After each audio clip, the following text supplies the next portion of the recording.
Ayo, ayo, check one, check two. Oh, check number three. What up, everybody? My name is braV, and I can't produce a podcast. Today we are joined by my new friend, and I guess, an idol for me. His name is Typo, but he can also go by Cameron at times. How you doing, Cameron? What's up? Yo, what's up? Thanks for having me, man. Hey, no problem. So just put everything in the Discord, so hopefully some people are joining in. But homie, I just gotta say, yeah, that was, I think, the song that I just played to play you in, is my personal favorite that I've found from your releases so far. There's something about the I don't know, the concept in the first drop that really just like speaks to me. And that's why I picked it, man. What do you have a story behind maybe Apparition right there? Apparition, yeah, dude. That was a track that me and my homie Kadena, shout out Kadena, did over New Year's, I think last year. And for what was it? Partica's, or excuse me, I think it was for Wubbaholics compilation.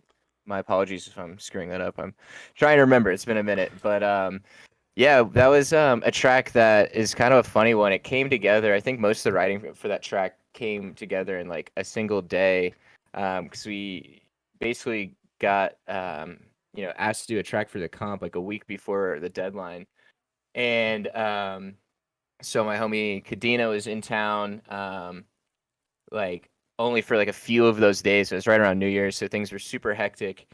And we actually both got coronavirus. Like, Oh we're no.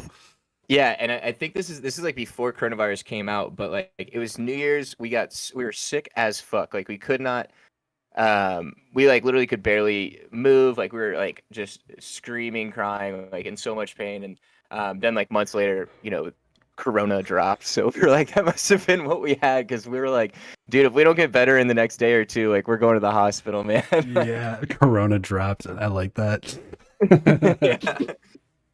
Volume 1. Yeah, fucking and so we would like literally take fucking session, or like take breaks. Like one of us would be sleeping and the other would just be going in on the track. And I think we just were able to squeeze it out in like the last, like, I remember like the last 8 hours we still had like the whole second drop to write, second half to write, and like somehow got it all together. And like it's still, I think, one of our favorite tracks either of us have ever written. um Oh, so I think, I have good taste then. yeah, you absolutely have phenomenal taste. Well, I And mean, that's sick. yeah. Yeah, but keep going, keep going. No, I mean, and that's really it. I got to give it another huge shout out to my boy Kadena. He's one of my best friends. We have a ton of tracks together, and I was about to say um, that. Yeah, you do have a lot of tracks together. I see that. we have an EP together that we haven't really shared too much about, but we've been working on it for a very long time. And there's some really special tunes in there. Hopefully, we'll get those to you guys eventually. I He was just getting on me about it the other day, because I still need to put some time in. But feel it. um, yeah, yeah. And not to correct you, but I think it was Subterranean. I'm looking at Apparition. Correct. Yeah. Sorry, Subterranean fam. I love you guys. My Yeah. I bad. love you too, Subterranean. That's why I cared. So well, that's sick. That leads me naturally to what DAW do you guys produce in? We're both Ableton guys. Shoot, I mean, I screwed around on, like, I guess, um, what's it called? Holy shit! I was on Logic for like a quick second, just because it was like on my Mac. Yeah. And obviously GarageBand, like back in like 2010. Throwing down some like sick big room fucking loops. But yeah, Ableton for sure. Ableton is the goat. Goat. It was like my first DAW, and I haven't really learned another one. So I was like, Yeah. I always look for people who are like not on Ableton, because it's, well, not, I guess not actively. I have a lot of like rapper producer friends who produce in FL, and I don't know, but there's also like I'm pretty sure Eliminate produces in FL, and I'm like, oh, I don't know how you do that. Yeah, I feel like, I mean, over the years, after watching so many different like videos on YouTube about music production, like you kind of like indirectly learn every DAW. But I like, can see that. Yeah. yeah. But that said, like I was actually even watching something today. I think I was watching Odd Profit do like an hour beat challenge, and he's on FL, and I was like, man, like I don't know why people use FL. I was just like, this looks exhausting, but no hate, no hate. Yeah, yeah, no hate. Like I said, I got plenty of friends. I encourage people to like try other DAWs, because I'm not, and I don't have a lot to say about it. So I just try and tell people, like, just because I'm not using it doesn't mean it's not good. Dude, so I'm like on your SoundCloud page, and I have like two just like raging questions. One, you have a ton of different people on your like release list. How many tracks do you have to send in to get the amount of releases that you get? Oh my gosh. Honestly, like, and this is a horrible answer. I am like notorious for not sending my music places, and I'm just like, that's like a challenge that I'm really facing right now, is like just getting my music to people, because I like hate, like, with a burning passion, like the whole A&R, like reaching out to people, being like, hey, check me out, like self-promotion stuff. Um for like whatever reason, like so No, like dude, to no, I answer. hear you there. It's not the best feeling in the world. Yeah, like I'd rather, like, because I think about all the artists I found, like they weren't like, "Yo, check me out." You know what I mean? Exactly.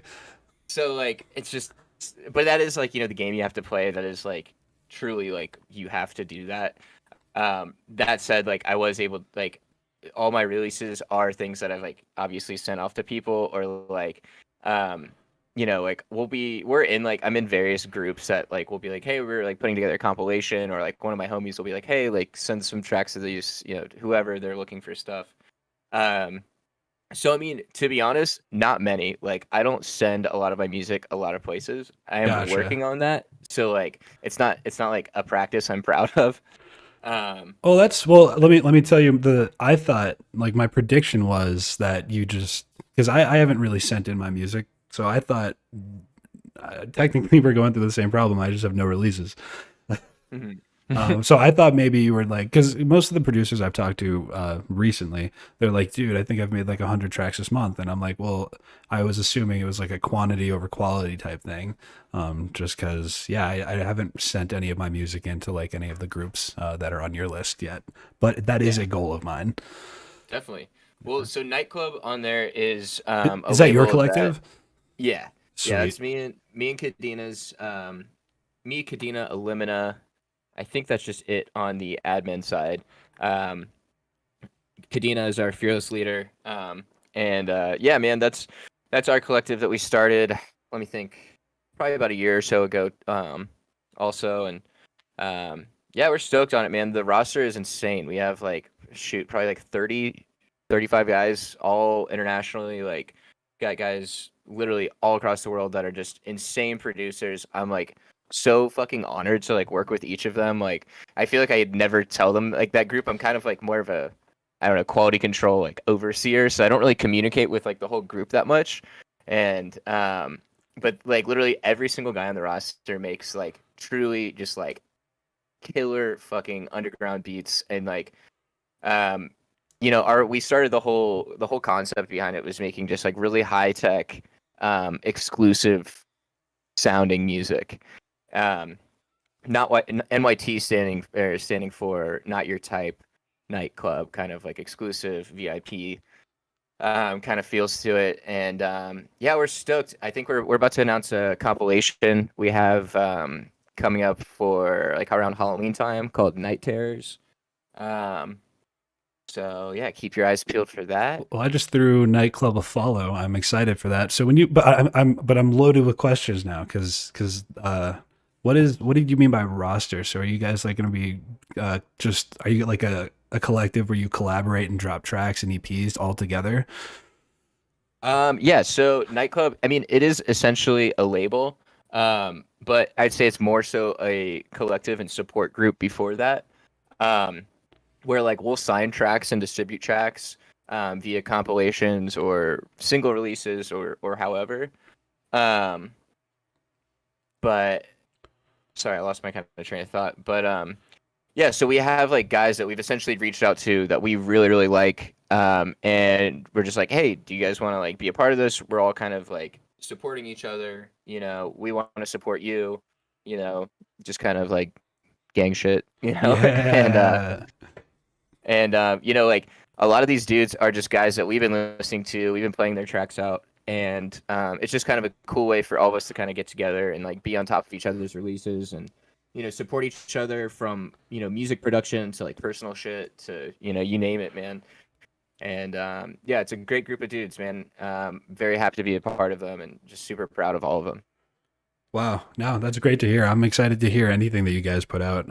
Especially if you're working with so did you DJ for or I guess do you DJ? Do you get gigs? Do you like DJing or producing more, you know? Dude, yeah, I love DJing Yeah, me so too. Me, much. me too. Me too. It's like my fucking favorite thing on the planet. Like, if ask any of my friends, and they'll be like, "Yep, Cam fucking loves to DJ." But yeah, I started playing in like 2015, I think, was when I played my first gig. Through Prime Night Cult. Big shout out Prime. Essentially my mentors. Big up Xander, Xander Reed, Doob Cloud, Nick P. Those guys are like my fucking dads. Like they used to do kind of like it's like an open mic, but for DJs down in Deep Ellum in Dallas, Texas. And I was just always spinning, like just fucking around in my living room. And I think some girl that was like seeing Xander, I don't know, somebody just was like, hey, you should check out Prime.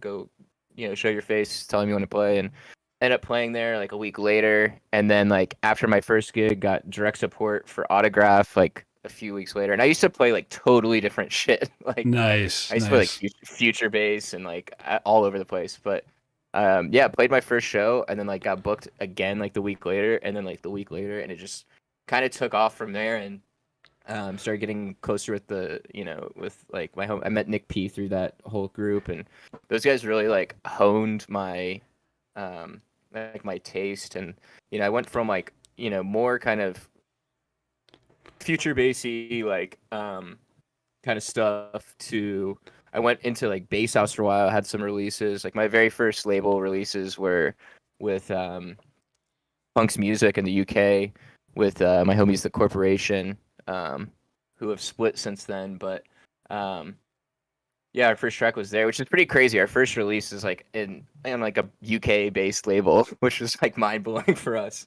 And then Yeah, that is pretty cool. Like international off the bat. yeah, we were like, what the hell are we doing, man? Like, this is great. And yeah, then my second release was with Prime, which is like a bass house track. I don't even know if I still have that on my profile. Oh yeah, it's on there. Stunton, shout out Prime for the love on that one. And yeah, so I just was like playing house music for a while, or like bass house music, and then honestly, I think it was when I met Nick P that I started like really diving deeper into just deeper, darker, more bass centric music. And like that kid just blew my mind, man. Like he's like one of my best friends of all time, but he's also one of the biggest influences I've ever had, just musically and as a person, just like all around fucking have so much love for that guy.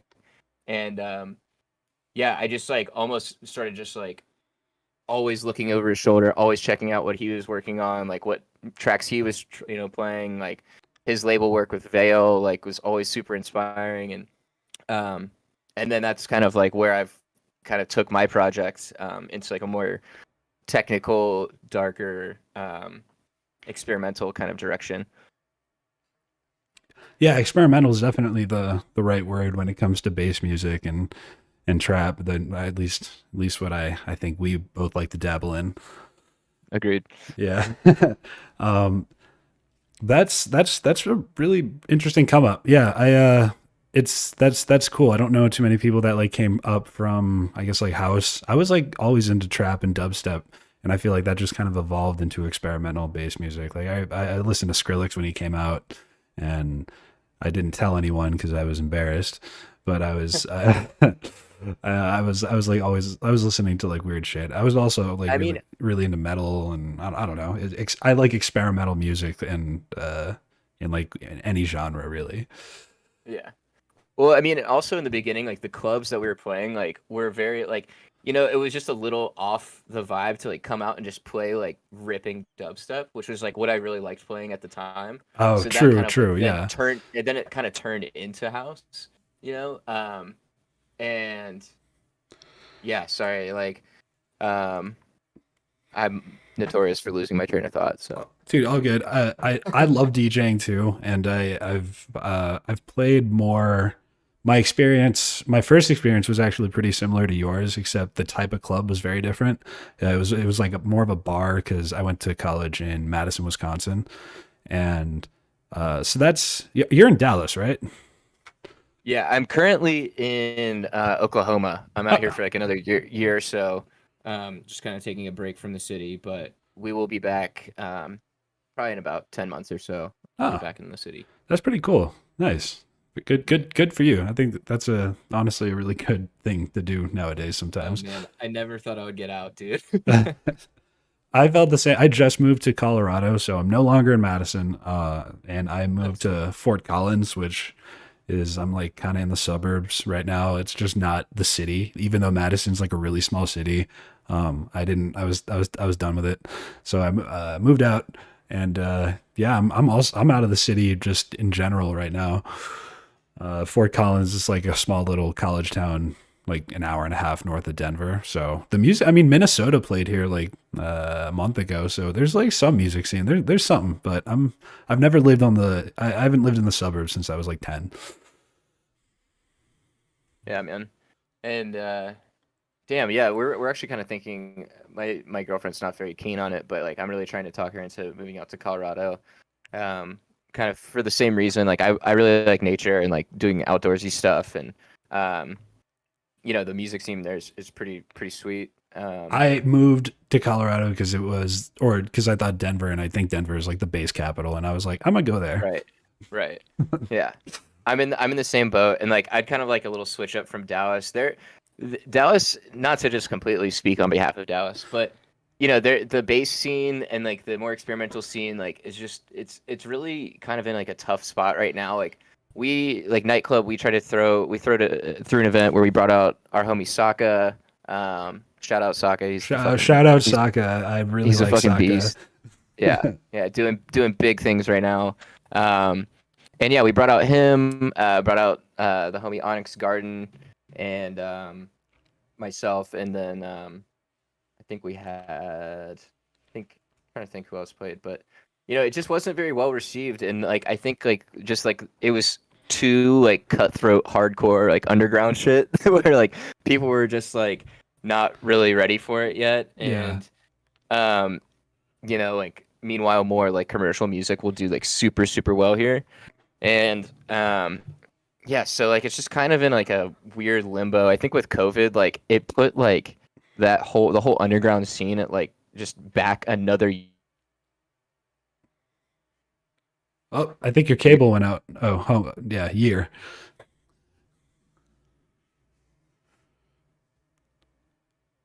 I can't hear you. The audience can't hear you, unfortunately.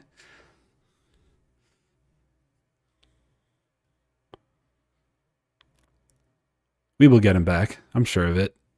I think he just needs to replug in his mic. I'm coming. He's Hello, here. hello. He's here. He's here. Hello.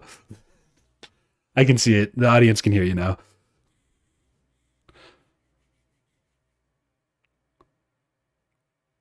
I think. Nope. Nope. Still can't hear you, bud. Unfortunately.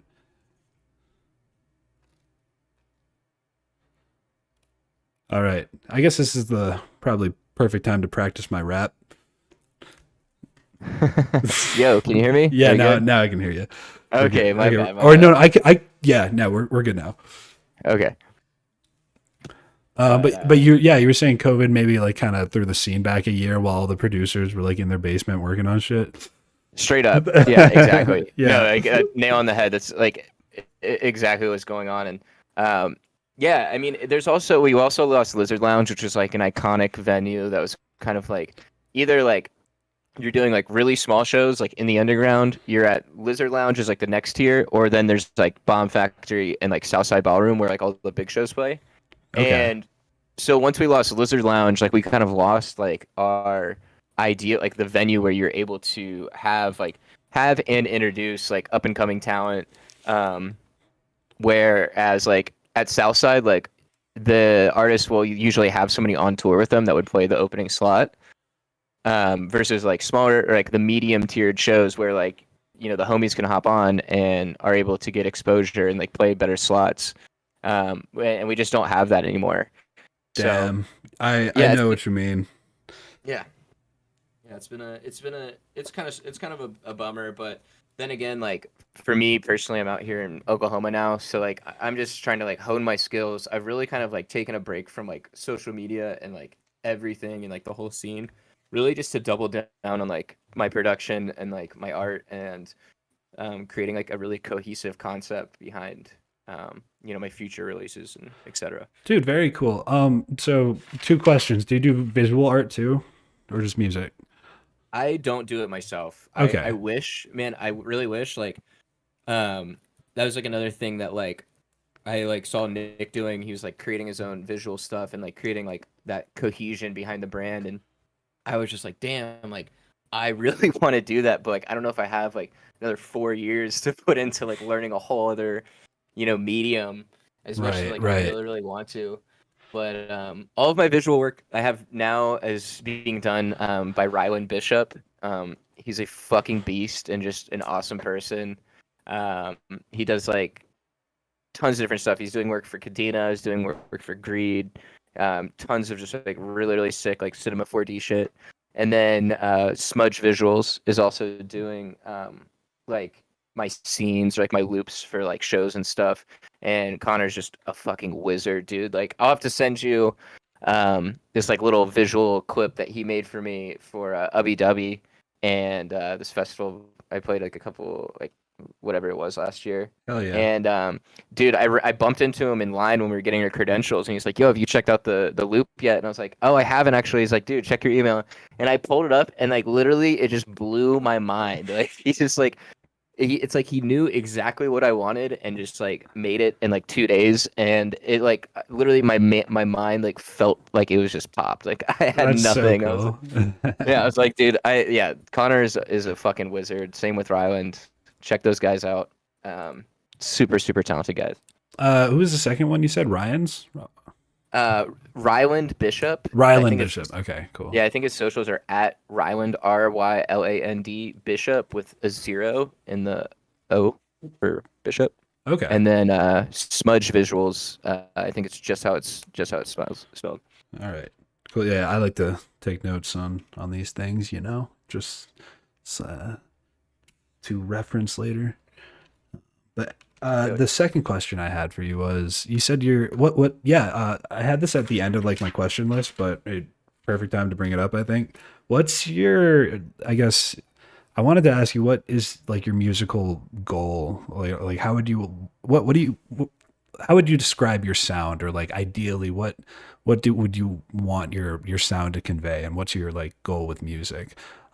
It's kind of Um, like a pretty big question, yeah, pretty early, but I think you were talking about honing in on some of your skills, and I just wanted to know a little bit more about what you meant by that. definitely. Yeah, I really want to push the boundaries of like what we can do with sound and like what we can create like with technology. And I find like the deeper I create in my music, like the closer I feel like I'm like accessing like the sounds of a computer, like by definition, computer music, like which is kind of ironic, you know what I mean? Like most music, like I think until modern electronic music emerged, like was very melodic and like was composed with instruments and there were like pieces of technology designed for creating music where like a computer is like you just tell it what to do and it does it. And so I mean I think finding like just getting deeper into that and finding like like I think most producers will tell you this, that like sound design is like more of like a not like a guessing game, or like obviously you have some idea of what you're doing, but it is like so much of it is just getting lucky and like experimenting and just like screwing around on it until you're like, oh, that's really tight, and then like you'll literally just flip one switch or like do one thing and you'll be like, oh shit, and that will like create an idea that will create a whole track. And so like the future for me, man, is like I just want to do the same thing that has been done for me. Like I want to inspire and create things that like make people want to do it for themselves or like do something for themselves. And like like G Jones is like my biggest influence. And like after I saw him for the first time at Euphoria Fest in like 2015, I think, and I was just like, dude, this is like what I want to do. Like I like the way watching him play his music and like how he plays it and like the songs themselves, like I'm just like, dude, oh my god, like I want to be a part of this so bad. Like I want to do that for someone else. You know what I mean? Oh, And absolutely. that's really it, dude. Like I just hope that like my music can do literally anything for anyone. And so that's the goal, man. Like keep going. Like I love to just like scrape by on like music alone and just like continue to chill in like my little home studio and like work and create things that I like and share them with people and like hopefully like be able to support myself through that, forever. I think we share a lot of similar goals there, and to prove it, I just have to say I think G Jones is actually also for me directly the reason I decided that I wanted to do music, like in a big way.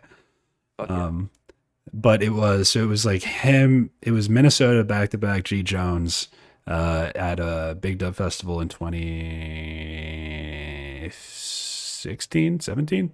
I think it was 2016, and Yeah, he just rattled my cage, bro. Yeah, Yeah, yeah, he just like I was just like, oh my fucking god, what was that? And I was like, yeah, it made me pay attention. I was like, this yeah, this is actually fucking important. Like, damn, yeah, this is new. This is different. This is like this is not your average schmo. Like, Yeah. I uh, think, and I think that's it too. Like, is like the music is like it's not it like supersedes like what most people look for in music or something. Like it's like I think he makes it for himself obviously versus like like more commercial music just in general will be like like it's designed to sell and it's designed to be pleasant and like reach a big audience or whatever. And like I think like with G Jones, like it's like just it's the opposite of that. Like it's like just truly like made to be different and like it's just done so fucking well. Like it's like unfuckwithable. Like it is like so legend. Like I could go on and on about this dude. Like he's just a god, man. Like, yeah, yeah. I mean, he's touched the hearts of a lot of people, and for good reason. oh Uh, yeah. and yeah, that's. I mean, you're kind of bumping every question off of the list. So I wanted Oh yeah. to. So where did you see G Jones? I saw him at Euphoria, 2015. Man, RIP, greatest festival on earth is Damn. it's in Austin, Texas, Carson Creek. Very very small fest, but it was like just like very like volunteer driven and like I almost even want to call it like a mini Shambhala, like if I can. Because it was just like so friendly, like the staff was so friendly, just super good vibes, like just smaller and intimate, but really well done, really proper acts. And then there's a stage there called the Dragonfly stage, which is where G Jones played. And it's almost like a mini Red Rocks. They still the grounds are still there. Euphoria Fest is no longer a Rep. thing, but it's yeah, big rip. And it's like a tiered kind of like same as Red Rocks, how it has like the tiered kind of like amphitheater sort of look. And the stage itself is like on a river. It like looks like a dock, like a boating dock, and then they like put lighting on like the trees on the other side of the bank. And it's just like Oh, that's cool. it is like the sickest place ever. Like and like the sound, like the acoustics there are just fucking mint. And you can like if you're even second row, you're like 5-10 feet away from the artist, and like it's just fucking perfect. Like I love that place so much. R.I.P. Euphoria, we miss you. Please come back. Damn. Yeah. Yeah. For the way he describes it, I'm on board. Start the GoFundMe. Yes. Yes. I saw him in a pretty similar setting actually. I saw him at I don't know if you know what Big Dub is, but it's pretty small festival in Pennsylvania. Like the grounds just aren't that big, and like it's pretty like there's a bunch of trails that you have to navigate through to like get through all of the uh, I get to stage, so it's not like there's a ton of room for like I don't know thousands and thousands of people. So I saw him in a really intimate setting as well, and I think that's also what kind of led me. I think the setting is also the communities and is a huge, probably the other half of why I decided to actually pursue music as a career. Dope. Yeah. Man, I haven't like ever made it up to any of like the northeastern festivals. I'm trying to think. I had one that was like the bigger one that. Oh shit. Oh, Right. Camp Bisco. I think you're thinking Camp of. Bisco. Camp Bisco. Yeah, dude. I've had some good friends of mine trying to drag me up there for years for that, and I've heard that's just like a fucking insane fest. I've heard it's a sketch fest. I've never Oh, been. really? Yeah, bro. Oh No, shit. no. I have a lot of friends that have a lot of experience there. They say it's a good time, but it's also just like a huge sketch fest. I don't know. I'm originally from DC. I think I've never been. I cannot speak firsthand, but I have heard a lot of secondhand stories of like people just getting like their bags sliced open and then like people like Shit. running.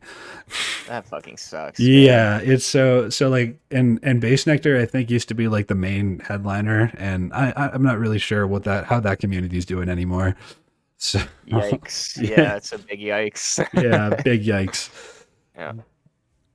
Yeah, that's funny, man. Man, But and like Big Dub was Middle nothing like Land. that. Oh, well, Okay. yeah, Big Dub was very good vibes all around. I was not worried about anything getting stolen at any time. Yeah, I'll never understand that. I guess some people like just like to go out and take advantage of people. Like, Yeah. like fuck, man, like that's crazy. But yeah, sorry, the base Nectar just reminded me of like Middlelands. I don't know if you heard of that one, the I've Insomniac not. event. It was like Insomniac's event. They had like a 4-year contract with Base Nectar to do. It was basically EDC at like a medieval age, like camping. Oh, What's the word? What am I trying to think of? like It's a like Renaissance fair. Yes, exactly. That's exactly what I'm thinking. Renaissance fair. And that was like that was probably like the.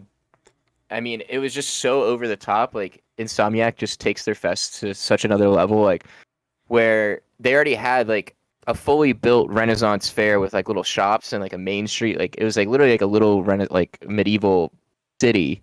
And then they did like a 3-day camping fest there with Base Nectar, having being like the main, the headliner, and is no more because apparently we killed a llama, if I recall correctly. There's like, yeah, it's out in the middle of nowhere in somewhere, I can't remember where in Texas, but yeah, and there's like farmland around there, but like, I mean, we're out there, dude. There's got to be like 25 residents within like a 5-mile radius of the actual festival. I feel. And apparently, like, so the festival is no more, because I think the main reason being the sound like the noise complaints were so bad, and like I guess the bass was so loud that we stressed a llama to death.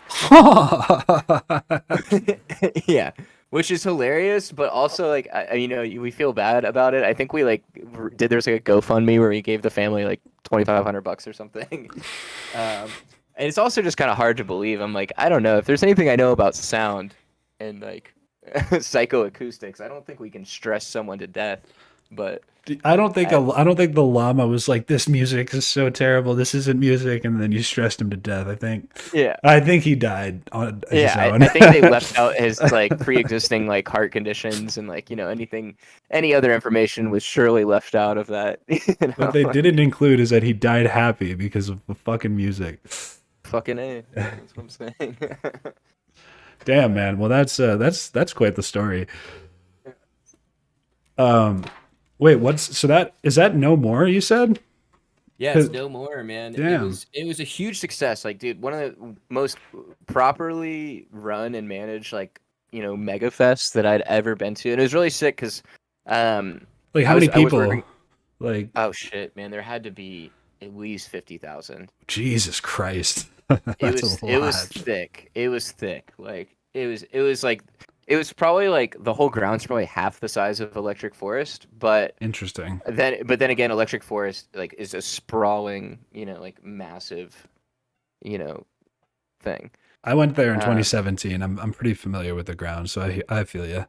Yeah, yeah, and yeah, it was just insane. And you'll have to check it out, man. Like insane stages. Like I think Grizz and like Base Nectar were headliners. I'm trying to think I saw Zed's Dead there.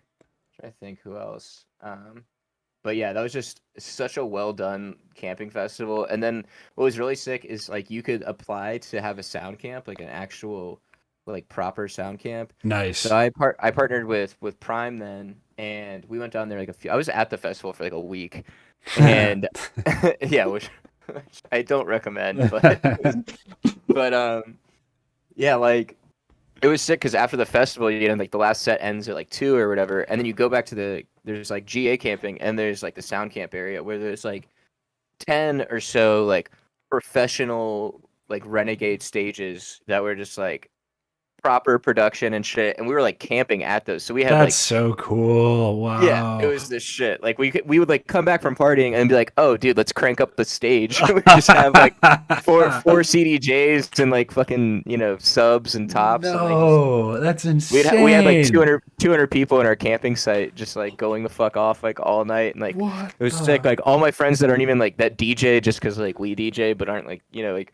aren't DJs, like we're able to hop up and just like run it for like with fucking 200 people and like full sound and shit. That is such a crazy experience. What the wow, dude! Yeah. More festivals need to fucking do that. Straight up, dude. More sound camps at festivals. Please. .com. Yeah. Dude, last festival I went to was Yonderville, and I had a great time. I don't know if you heard of it. It's in West Virginia, also on the East Coast ish. Yeah. See, I'm so out of the loop on like any East. I'm from the East Coast originally, but Oh, where are you from? I haven't. I'm from South Carolina, from Oh, Hillhead. cool. I'm from Maryland, like very close to the DC area originally. That's where I was. Oh shit, dude! I was born in Fairfax. Oh, fucking hell. Yeah. That's crazy. Nice. Okay, and what, you grew up in North Carolina? When did you move to Dallas or I don't know. moved there after high school. I went to go to college in Dallas, and yeah, after I dropped out, I just never left. Nice. Yeah. Good shit. I was so close. It took me 5 years to get out of or to get through school, which means I'm smarter than all my friends that did it in 4. True, fucking A. I spent more. I had more time. I know more things. I took more classes. More is more, man. Yeah, I hated school. I am with. Yeah, no, I don't like school either. I'm not a fan of the. I mean, UW in particular. That's where I went. They don't really care about you if you're a C student, and I learned that the hard way. I went to SMU, and which was really attractive to me in the beginning when I was like 17, but I later like just started to absolutely hate the place, and like yeah, it was really fucking hard, and I was partying endlessly. There's no way to stop partying, and I basically, I mean, it wasn't really just the partying. I really just was like, I don't know what the fuck I'm doing here. Like, I changed my major like 4 times. I was like, nothing here is fucking cool. Like, and my whole kind of thing on like school is like, man, unless you're gonna be like a doctor or like a lawyer or like need like really proper, thorough education for something, like the whole like you have to go to college fucking thing is just, I'm just not for it. Word, I'm with you. I'm like, my mission and one of my missions in life is trying to convince the rest of my like direct family of that. Yeah. But don't fucking go to college, kids. for real, yeah. One of my high school teachers emailed me and she was like, "Hey, we're looking for like people who went to college to come back and like talk to high schoolers." And I replied, I was like, "I'm not gonna hold back if I do this." Yeah, I have this like horrible fantasy where I'm like, I can go back to like my small school back in South Carolina and be like, "Yo, don't listen to a fucking thing they say. Like, follow your dreams." Yeah, man. Fucking spray it on the walls.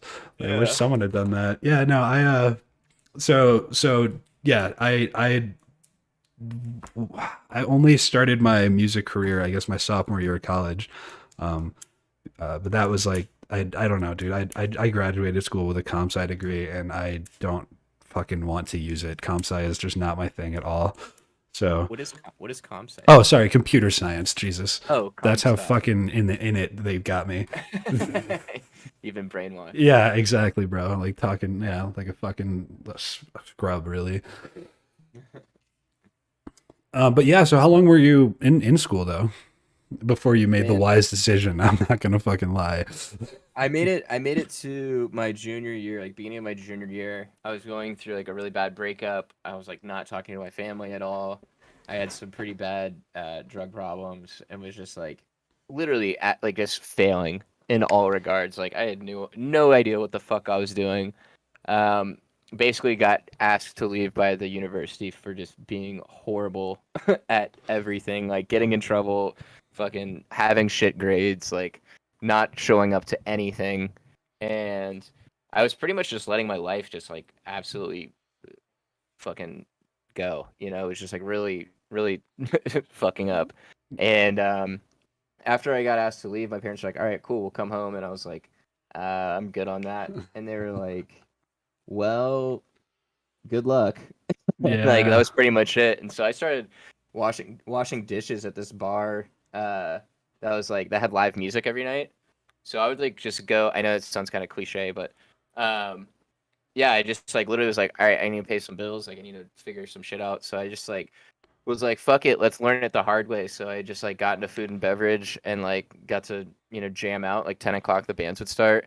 And I actually met some of like my very first friends in the music scene that way. Like Shout out Mikey Raj, dude. Like he's a local legend around here, and kind of did like the one man band thing, and super cool guy. And then like my there's a group of friends of mine that lived like 2 blocks away from the bar I was working at, and I would just go like post up and like sleep on their couch, and like they basically got me into EDM, even though I'd already been listening to EDM kind of like from high school and like through college and stuff. Like, but they took me to like my first festival. I went to Euphoria, that was my first festival, and saw G Nice. Jones, and like that's when it really kicked off. And they were just like such a loving group of people, and like I just had never had like real friends in my life that gave a fuck about me, and like showed me how to not give a fuck about shit, and like you know pushed me to kind of like the next chapter in my life. And I really owe them like so much of like everything about me and like where I am today. And we all have kind of gone separate ways since then, but big shout out them, the friendship. If you're listening, I love you. Dude, that's exactly how I feel about, I don't know, so many of my friends that I've met in the music scene. They they've given me such a leg up when I needed it, and I think real friends is something that you kind of struggle. I think a lot of people struggle finding real friends nowadays, and music has been my solution to that, and it seems like it was almost yours as well. 100%, man. 100%. Yeah, I remember. On the partying thing, dude. I like that was a big thing for me in college. Like it held me back a lot. I was really. I mean, for me, it was a social thing. I really just cared more about people than I did anything about the work. So Right. like, I really had a good time with like my friends and whatnot. Like, and that's what mattered to me, and I think that is still what matters most to me about college. I mean, yeah, I'm not a very good textbook learner, and it's like, I guess I'm not going to say that college taught me too much about hard work because I don't fucking remember any of the shit that I like studied. Yeah. Yeah. And like I'm the type of guy like where like music production is like infinitely difficult. Like you'll never learn all of it. Right. And Yeah. um and like same with like a lot of the things that I'm really into. I like really difficult things, and I like to do like challenging shit, but like not when it's something that like I don't fucking care about. You know what I mean? Yeah. Yeah. Exactly. So it's like I'm not a fucking idiot. I just like don't give a shit about like fucking biology, dude. Like, and like other people, if you like biology, like fucking go off, dude. Like I don't give a Yeah. shit. Pop the That's fuck the off stick. on biology, bro. If you like Yeah. biology, I want you to pop off. Yeah. Shout out biology. Yeah. Yeah, and it's like I think that's like just kind of the thing today is like, and I don't even know. I feel like this is even an old fucking hot take, but it's like, yeah, man, like people are so capable that it's rare that you get the opportunity to be capable at something. Like they're like, oh, you have to be good at like here's your list of 10 things you can do. And it's like, if you're not good at these things, then you're just like a fucking waste of a person. When it's like, you could find one other thing and you're able to dedicate, your like mind, body, and soul to something, and like become essentially a fucking genius at something when, you would have never, thought that normally, like never had the opportunity to learn that. Right. And yeah, so yeah, I'm totally with you on that, man. Like fucking school sucks. Yeah, the school, like it's like I want to learn. I'm enrolled in like right now like Mr. Bill's like online classes, right? Or like he has like a website, right? Yeah. And like that He's costs a fucking beast. yeah, Sorry. absolutely. Go ahead. He's no, oh well, I mean that was worth interrupting me for. Shout out Mr. Bill. Yeah, he's a fucking icon. Like, sorry, go ahead. Yeah, so like I'm paying $120 a year. That's like what it costs, and I'm like, this is absolutely. I'm just learning so much, and I realize that I do love to learn. I just fucking hate college and school, and it's not. Yeah. It's really the system, in my opinion. It's like I don't want to be Yeah. spread thin on like a bunch of different topics that I'm like may or may not need to know in the future. Like that vagueness pisses me off in the first place. Hell yeah.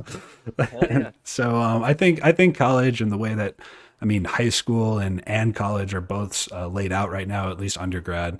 because I got plenty of friends in grad stuff now, and that's just a whole different shit cake. But it's really just like they just go for quantity over quality, and I'm like, dude, what is you why? What is he Yeah. doing? Yeah. Yeah, no, I feel you, man. I totally agree. I wish there was like a, I don't know. I wish there's like a way to, I don't know, support other interests, outside of like the status quo. I mean, that said, though, most interests outside of the status quo like aren't very financially Quote like, unquote productive. yeah. Yeah. And like, I'll be the first to tell you, like, I don't make any money doing what I do, and I'm like totally fine with that. But so I mean, there is that, like, and a lot of people value like, financial worth like as like the value, but I think that if you love what you do, you'll never work a day in your life, and that's, worth more than fucking anything. Hell yeah, no, I completely agree. And I think the world is just a better place when people like hone in on that one thing that they want to do instead of, like I said, just trying to juggle a billion things. Like in general, turns out better. Like, and yeah, no, I don't know. If college taught me one thing, it's that like yeah, just learn about what you care about. Like everything is on the Do internet. what you don't want to do. Yeah, just don't waste your time on shit that like doesn't interest you. If you're listening, that would be my 24-year-old advice. Yes. I agree. I'll double down. 29-year-old double downs on that. Great. Yeah. I have a question that, so I Can't Produce is kind of like I want it to be more of like a family, like pretty tight knit. And it's, so my story really with EDM or music production is that I rented out a room my sophomore year of college during the summer, and I was like, all right, this is my music studio. And I started off with an Ableton Push and a laptop, and I had like no fucking clue what to do, and it took me forever to learn Ableton. I'm a slow learner in the first place, and so like, at least, yeah, so I started I Can't Produce as like my second channel, and I really like, now it's a Discord community where I want basically a beginner to intermediate producers to kind of like have a home and share resources and talk to each other, and that's the goal of the Discord. So I mean, that in context, how long have you been producing, and like, do you have any advice for like somebody who's just starting? Definitely. So I started producing probably like a year after I started DJing, kind of out of like the fear of like, hey, like I'm playing these shows, like I don't really make music. I need to make music to like take this to the next level. And yeah, tips for beginners, like honestly, just put the time in. That is like, everything will follow after that. Like nothing, like even if you don't do shit, like if you just flip through kicks, make a loop, like do whatever the hell it is, as long as you spend like shit 5 minutes, 30 minutes, an hour on Ableton like every day, you'll do something with it. Like they say, like your 10,000 hours kind of mastery. I'll tell you right now, like 10,000 hours will get you pretty fucking good, but like there's gonna be more than that. So the true like cutthroat honesty of it is like, just imagine that there's no amount of hours that will ever make you like as good as you want to be, so you might as well start chipping at them, True that. Yeah. Wow, nice one. You just got to get to it, man. Like, say it is 10,000 hours, that's a fucking lot. So like, how much have you done today? Like, and there you go. Like, you just have to fucking put the time in. Everything else will follow. Like, cool tips and tricks, fucking. Yeah, for Ableton users, I guess. For Ableton users, or for anyone, dude, just break it. Like, try to break your shit. Oh yeah, okay. That was something like that. It was kind of a breakthrough I had, like watching, somebody over the years. Like when I first started, I was like, oh, don't want to do that. Like, don't want to fucking make it sound like, oh, be careful. Like, don't want to break it. Put a limiter on your master so you don't like fucking break anything. Like actually, like in your speakers or whatever. And then just like, dude, blow that shit up. Like fucking 5,000 OTTs, fucking reverb on the 808, fucking go crazy, dude. Like literally the sky is the limit. That's like the most fun about it, is that you can't do it wrong. Like once you learn that, you're bulletproof, That is some of the best advice that I think I've ever heard, just like immediately. Yes, fucking break your DAW. Yeah. Make that shit cry, dude. I swear to God, like You'll get the coolest shit. Just being an asshole to your computer. Literally try to like. Sorry, I'm chewing on ice. Literally try to fucking break your computer. Like I've had sessions where like I'll like continuously crash Ableton. Like I've like had my whole computer reboot. And I'm like, cool, we're in the right fucking. We're doing this right. Like, fuck that shit up, dude. Yeah, dude. I mean, I remember I would just break my my computer just because I didn't know how to use Ableton. I was like, I had like I don't know, like maybe 5 VSTs open at once, and I was like, why the fuck won't it play? And I'm like, oh, it's because my laptop is shit, and I have 5 VSTs. So like, yeah. Try and break a single thing at a time. Maybe is what I would say, because otherwise it's just a mess, and you can't hear the song. It won't work. Yeah. Yeah, it won't. You have to make sure it still works. So I don't know. Freeze and flatten. Bounce it to audio. Yeah, exactly. There we go. Yeah. Freeze and flat, baby. Yeah. Yeah, and that's. I mean, dude, that's really a secret, man. Like I feel like even recently, and by recently I mean like even in the last few months, I've like kind of found another vein of like stoke in music production just by like having like just by giving less of a fuck. Like if you sit down and you're like, yo, I'm gonna write the motherfucking bass anthem right now, like it's not gonna happen. Like I mean, and like I have tracks like my last release, Offset, was like my magnum opus. I've worked on it for like 3 fucking years. Just like because when I first created it, I was like, oh, like I'm not good enough to like fully express this yet. Like I'm gonna keep chipping at it. Literally 3 years, I shit you not, and like it is my most unplayed track, and I still think it's a iconic tune. But like, you know, like again, like don't chase that dragon. You know what I mean? Like fine. Just have fun. Like the beauty of the 8-bar loop, man. Just make the sickest 8 bars you can, and you have a whole track. You can expand it from there, and yeah, don't give up, dude. Like that's another thing too. Like you just accept that your first year of production is gonna fucking suck. Your second year will also probably suck, and it'll probably suck for forever. You know, it's gonna suck. So fall in love with the suck, and you know, like have fucking fun, man. That's what it's all about. Hell yeah. No, I second that. I don't think there's anything you said that I have any pushback on.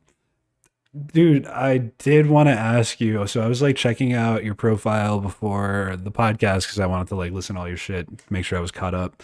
And did SoundCloud like have an update or something like where you can like have a song actually on your profile now, where even though it's under somebody else's release? Or like I'm looking at your spotlight right now, and it's like you have the Offset one, and that's in the Nightclub. I think was that was released on or Nightclub. Is that what you want to call it? Yeah. Okay. Yeah, those are on our first compilation. Yeah. And then the newest one, the newest one on your spotlight is Soundbreak on Wubaholics. But it's cool because it like actually attributes a song to you on SoundCloud, which before it like I don't know if it always did. So it actually doesn't. That's just a playlist that I've made, and then I made the playlist the spotlight. I've like this has been a gripe that I think like everybody's had with SoundCloud forever is that like you really can't attribute like all the plays, like the plays that I have on that track go to Wubaholics, not to me. Right. But I did, you know, I made a playlist and then like put the track in it and then call it the track name, and then like it's on my profile. But if you click on the track, it'll go to, it's like essentially the Wubaholics tune. Oh, okay, dude. Okay, I'm just dumb. I didn't think about that because okay, I didn't think that so you have a playlist named Soundbreak. Yeah. Gotcha, dude. Okay, well, yeah, I have the same gripe with SoundCloud. I thought I was optimistic for a second, but I shouldn't have been. Especially like if you have like tracks like with other people, like dude, No Cash with Designer Toys. Shout out Designer Toys. Haven't seen that fool in a minute, but he is a fucking beast. I miss you, Gage, wherever you are, making hip hop beats and shit. But no, man, like it sucks because like he was giving me a hard time because like I released that track on my profile, and we've got like almost 70,000 plays on it, and he doesn't get any of them. They go straight to me, and I'm like, bro, I'm sorry, like you know, like and like I don't know, we usually flip a coin like with whoever gets to upload it. But it's like, yeah, I mean that sucks. Like you should be able to share those plays. Like that should be a collective thing. And like for some reason, SoundCloud's just like, oh yeah, we're not gonna try to optimize our platform ever again. You said it. Yeah. Not me. You took the words right out of my mouth, bro. Why does I mean like, dude, okay, yes, I get pissed off when Snapchat and Spotify update their shit every 10 minutes, but SoundCloud, it's been 20 years. Yeah. Like Yeah, come no, on. dude. And like I am like SoundCloud fanboy till I die. Like I fucked around on Audius for a bit. That's a really great platform. Oh I yeah, hate- yeah. But any feedback there? I really want to try it out. Okay, Audius is sick. I mean, it's lossless streaming, so you're getting really high quality music. And I mean, there's a community there. Like I never go on there, like just because like I'm a hoe for SoundCloud. Yeah, I'm a But, SoundCloud like, thought too. Yeah, but Is- like oh, Audius is no, fucking crazy. okay, what about it? I mean, just that there's a community around there. Like I've had like really good traction on there, just like without even like putting any time into it. I don't know who these people are like listening to it or like supporting the platform, but like there's people. It is alive and well. I hate Spotify though. Spotify, fuck you. Care to elaborate? I mean, so much, dude. All right, so first off, like when you use a distribution service, which is the only way to get on Spotify or Apple Yeah, Music. that I You- just became aware of. Yeah, so you have to do that, and which is cool. Like I get that, but holy shit! Sorry, I hope you didn't hear that. I just like leaned over on my synth and it just blew my fucking ears out.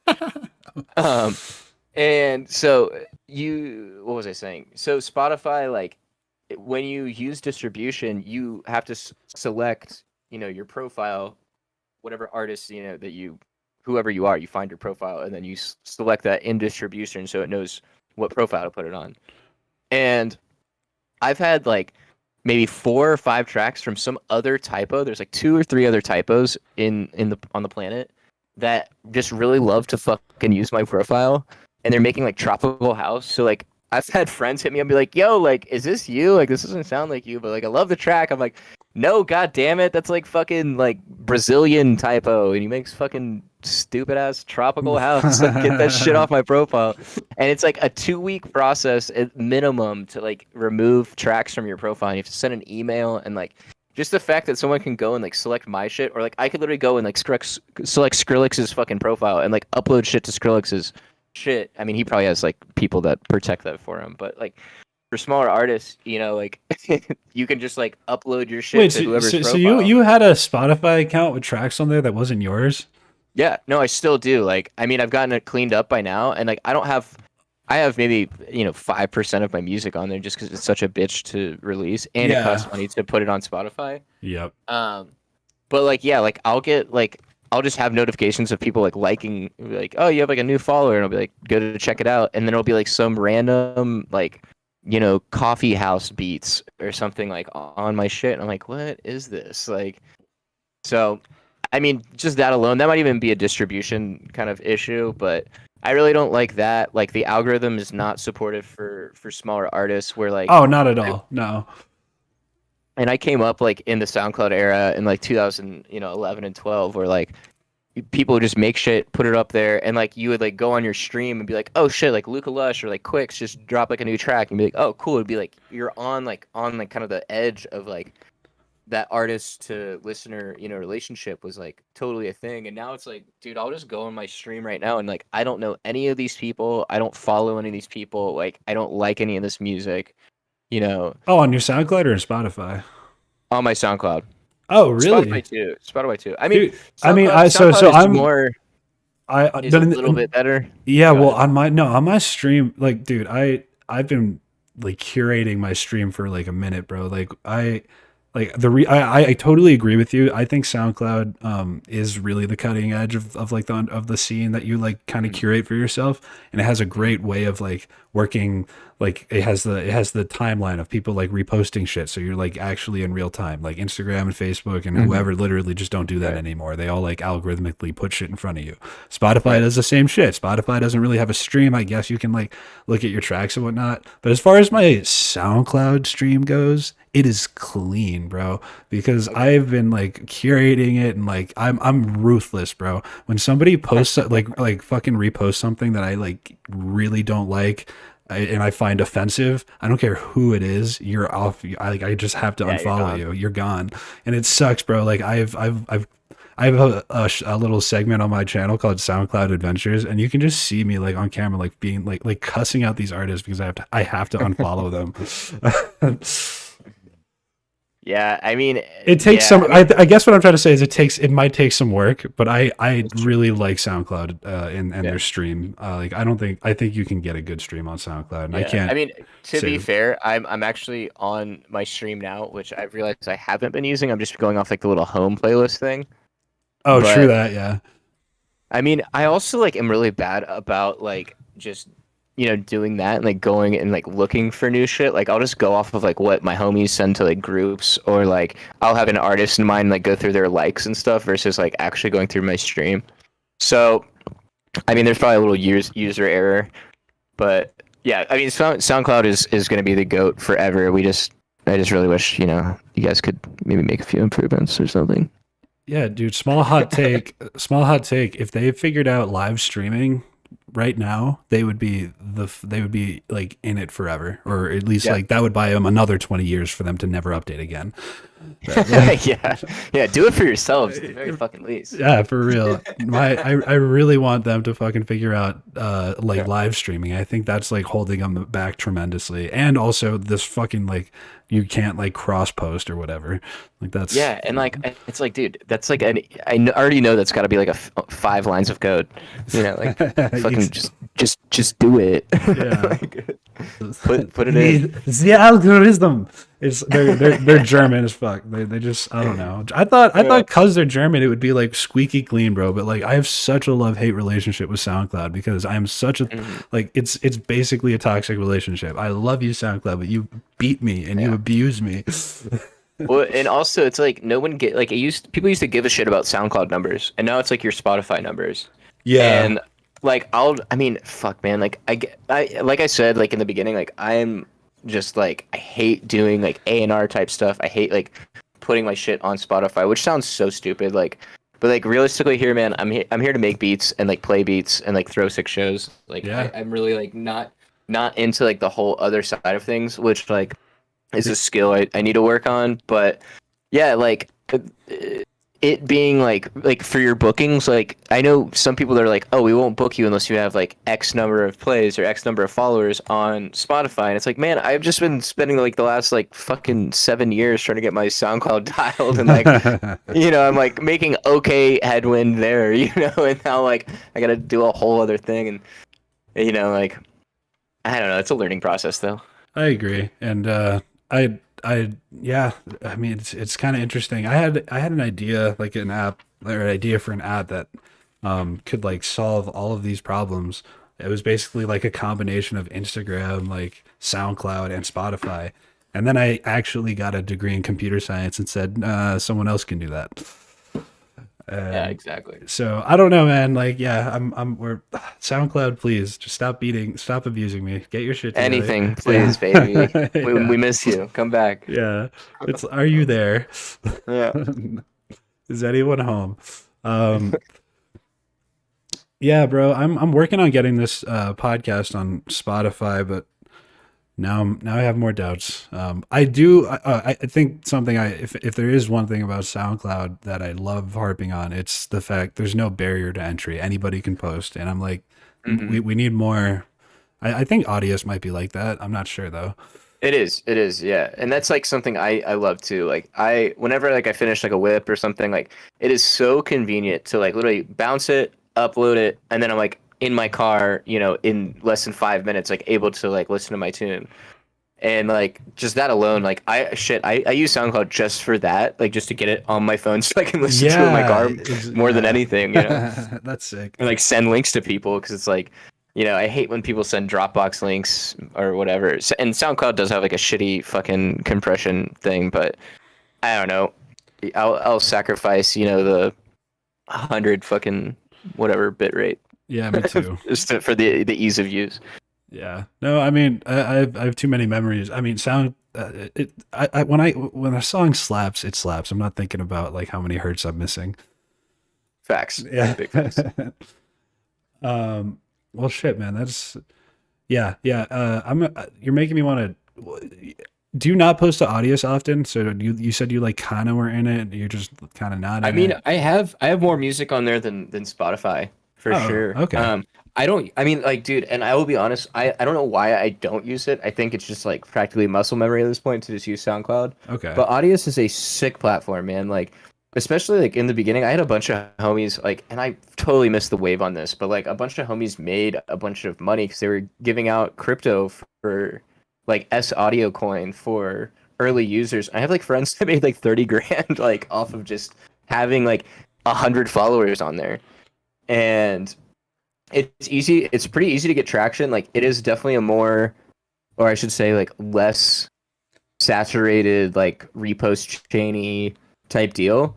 Um and it also streams in lossless like 320, bit rates. So I mean I would say it's a better platform in the sense that like for those reasons, but again like I just don't think to use it, and like I also like it's also more of like more music streaming versus like artist manage, like Mm. where like when I see like my homie repost something, like I know he did that versus like, and you can go and like look at their likes and look at their reposts, where like if you go to like someone's profile on Audius, you'll see their repost, but you can't see like their likes or like there's just like slight differences.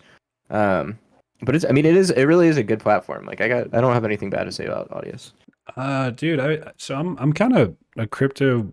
I like crypto. I watch it, Mhm. and when the audio coin came out, I definitely laughed at it, and I feel a little really stupid now. Oh, dude, I am kicking myself in the ass because like literally like 50 to like 100 followers was gonna get you like between like 10 to like 25K in Well, coin. I think so. In its total, it has gained a total of. Yeah, who knows what it's at now? No, I'm looking at it right now. It's at $2.01 about yesterday, and it started off and their release was like 18 cents, which is pretty Yeah. insane. Jesus. Yeah.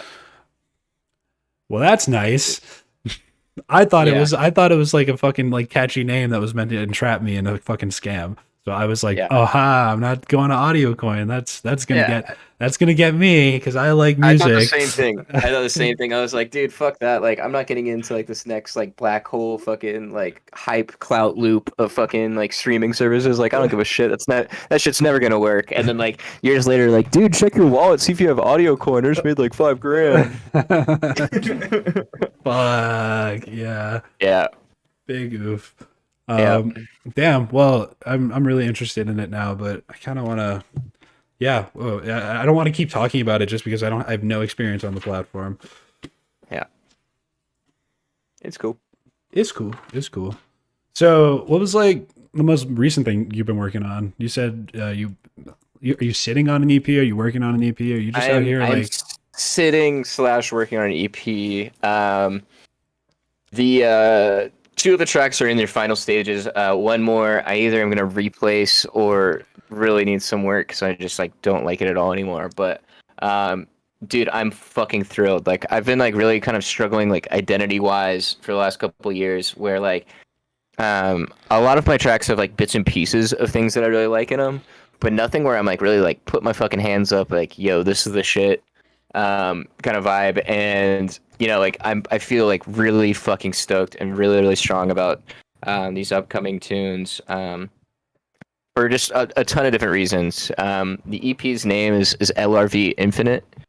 LRV stands for light reflectance value, which is essentially a scale to measure how light or how dark and how much light and darkness color either absorbs or reflects. And so it's kind of like a gray scale type deal. Each track is designed to kind of represent extreme or medium within that scale. And I'm fucking amped, dude. Like really, really dope tracks. Where like I feel like I've been trying to write this shit for like years. So I'm super, super stoked, man. It's gonna be out on Aspire Higher January 10th, I believe, first Friday in January. and I guess this is like the official announce. I haven't really announced it yet. Well, But that's fucking cool. yeah, I'm fucking stoked, dude. Aspire is a label I've had my eyes on for years. I'm like fucking honored to be a part of that group. A lot of the dudes that I really look up to have like released on there, and I'm just stoked to work with them, man. They're really cool people, and I really believe in their label, and yeah, I'm really fucking thrilled on it, man. I love Aspire Higher as well. I mean, I'll like they're also in the. I mean, I love them. I love More Creativity. I love like Above and Below. Like I think those are all really great collectives or labels. I have a question though. Why not self-release? Yeah, that's my question, I guess. It's a good question, man, and that's like something like so. Like, I am just the same as I said. Like I hate doing A&R and that kind of stuff. Like I don't know what it is. Like I feel like unless like somebody signs it, like I will just never put the track out. Okay. And like the true thing, and like I tell my girlfriend this, and like just anybody that asks, like it's like I don't really have a reason. People be like, "Oh, just put this up," and I'm like, like I don't feel like it's ready. And then like the truth of the matter is that like you won't get the same amount of plays and like interactions like off of self-releasing. And like for some artists, like for bigger artists that already have like really solid and consistent followings, like they absolutely will get that. But for me, like unless it's a really successful label, like my tunes have like really fallen flat like on self-releases.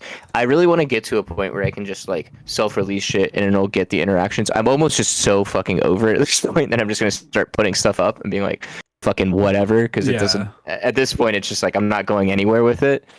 So yeah, I mean so I hope that answers your question, and like I'm just really stoked that Aspire like was happy to give my EP a home. Absolutely, and I think that's when you look up to people and they think that, and you can like be a part of their project, I think that's also a really great thing too. I mean, yeah. I'm happy for you. I was just it is just a question, Yeah. You gotta play the numbers game sometimes, I suppose. Yeah, I mean, and that's man, and I guess times are changing. It used to be a very big numbers game, and yeah, I mean, I'm like kind of feeling like things are coming to a head where I'm gonna start just saying fuck it and putting shit out, because like I'm just, dude, I have so much music. Like if I go to my profile right now, I have 390 tracks that are just like sitting here. I mean, a lot of those like are duplicate version. Yeah, like 390 private links. That's strings, but like, yeah, that's nice. But yeah, I mean, just I have tons of shit that I'm like not doing anything with, and I'm like, I guess I gotta do something with this, and like it gets like really existential to be completely honest. Like it keeps me up at night, just being like, what the fuck is my next goal? Like, there's a lot of, most of the time I just have no fucking idea like what the next step is, and it's coming to a point where I'm just like, man, I think I'm just gonna start putting this shit out, but it's tricky too, because you put all this time and shit, and you're like, you put fucking months, sometimes years into shit, and then they either fall flat or they like really pay off, and you're like, oh, like I need to do that. And unfortunately, like it is really a numbers game a lot of the time.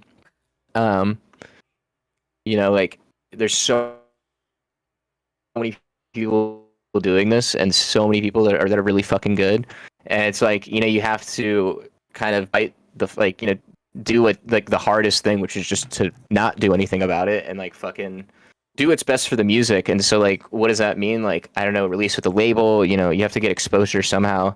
Right. So it's a tough game. And like that's something like I don't know yet, and like I haven't figured out. And if anybody has any advice, fucking let me know, because I am like struggling. But no, interesting. I see, because I don't know. I remember thinking that there's so many people who like used to blow up on SoundCloud, and you're right. Like I feel like in a way you could say the market is like super saturated. but it's also really awesome in my opinion, because like it's like Audius, I think now I realize is more it's kind of like a decentralized idea, and SoundCloud is almost like that. Well, no, not decentralized, but at least they allow anyone to post. And Mhm. like I just think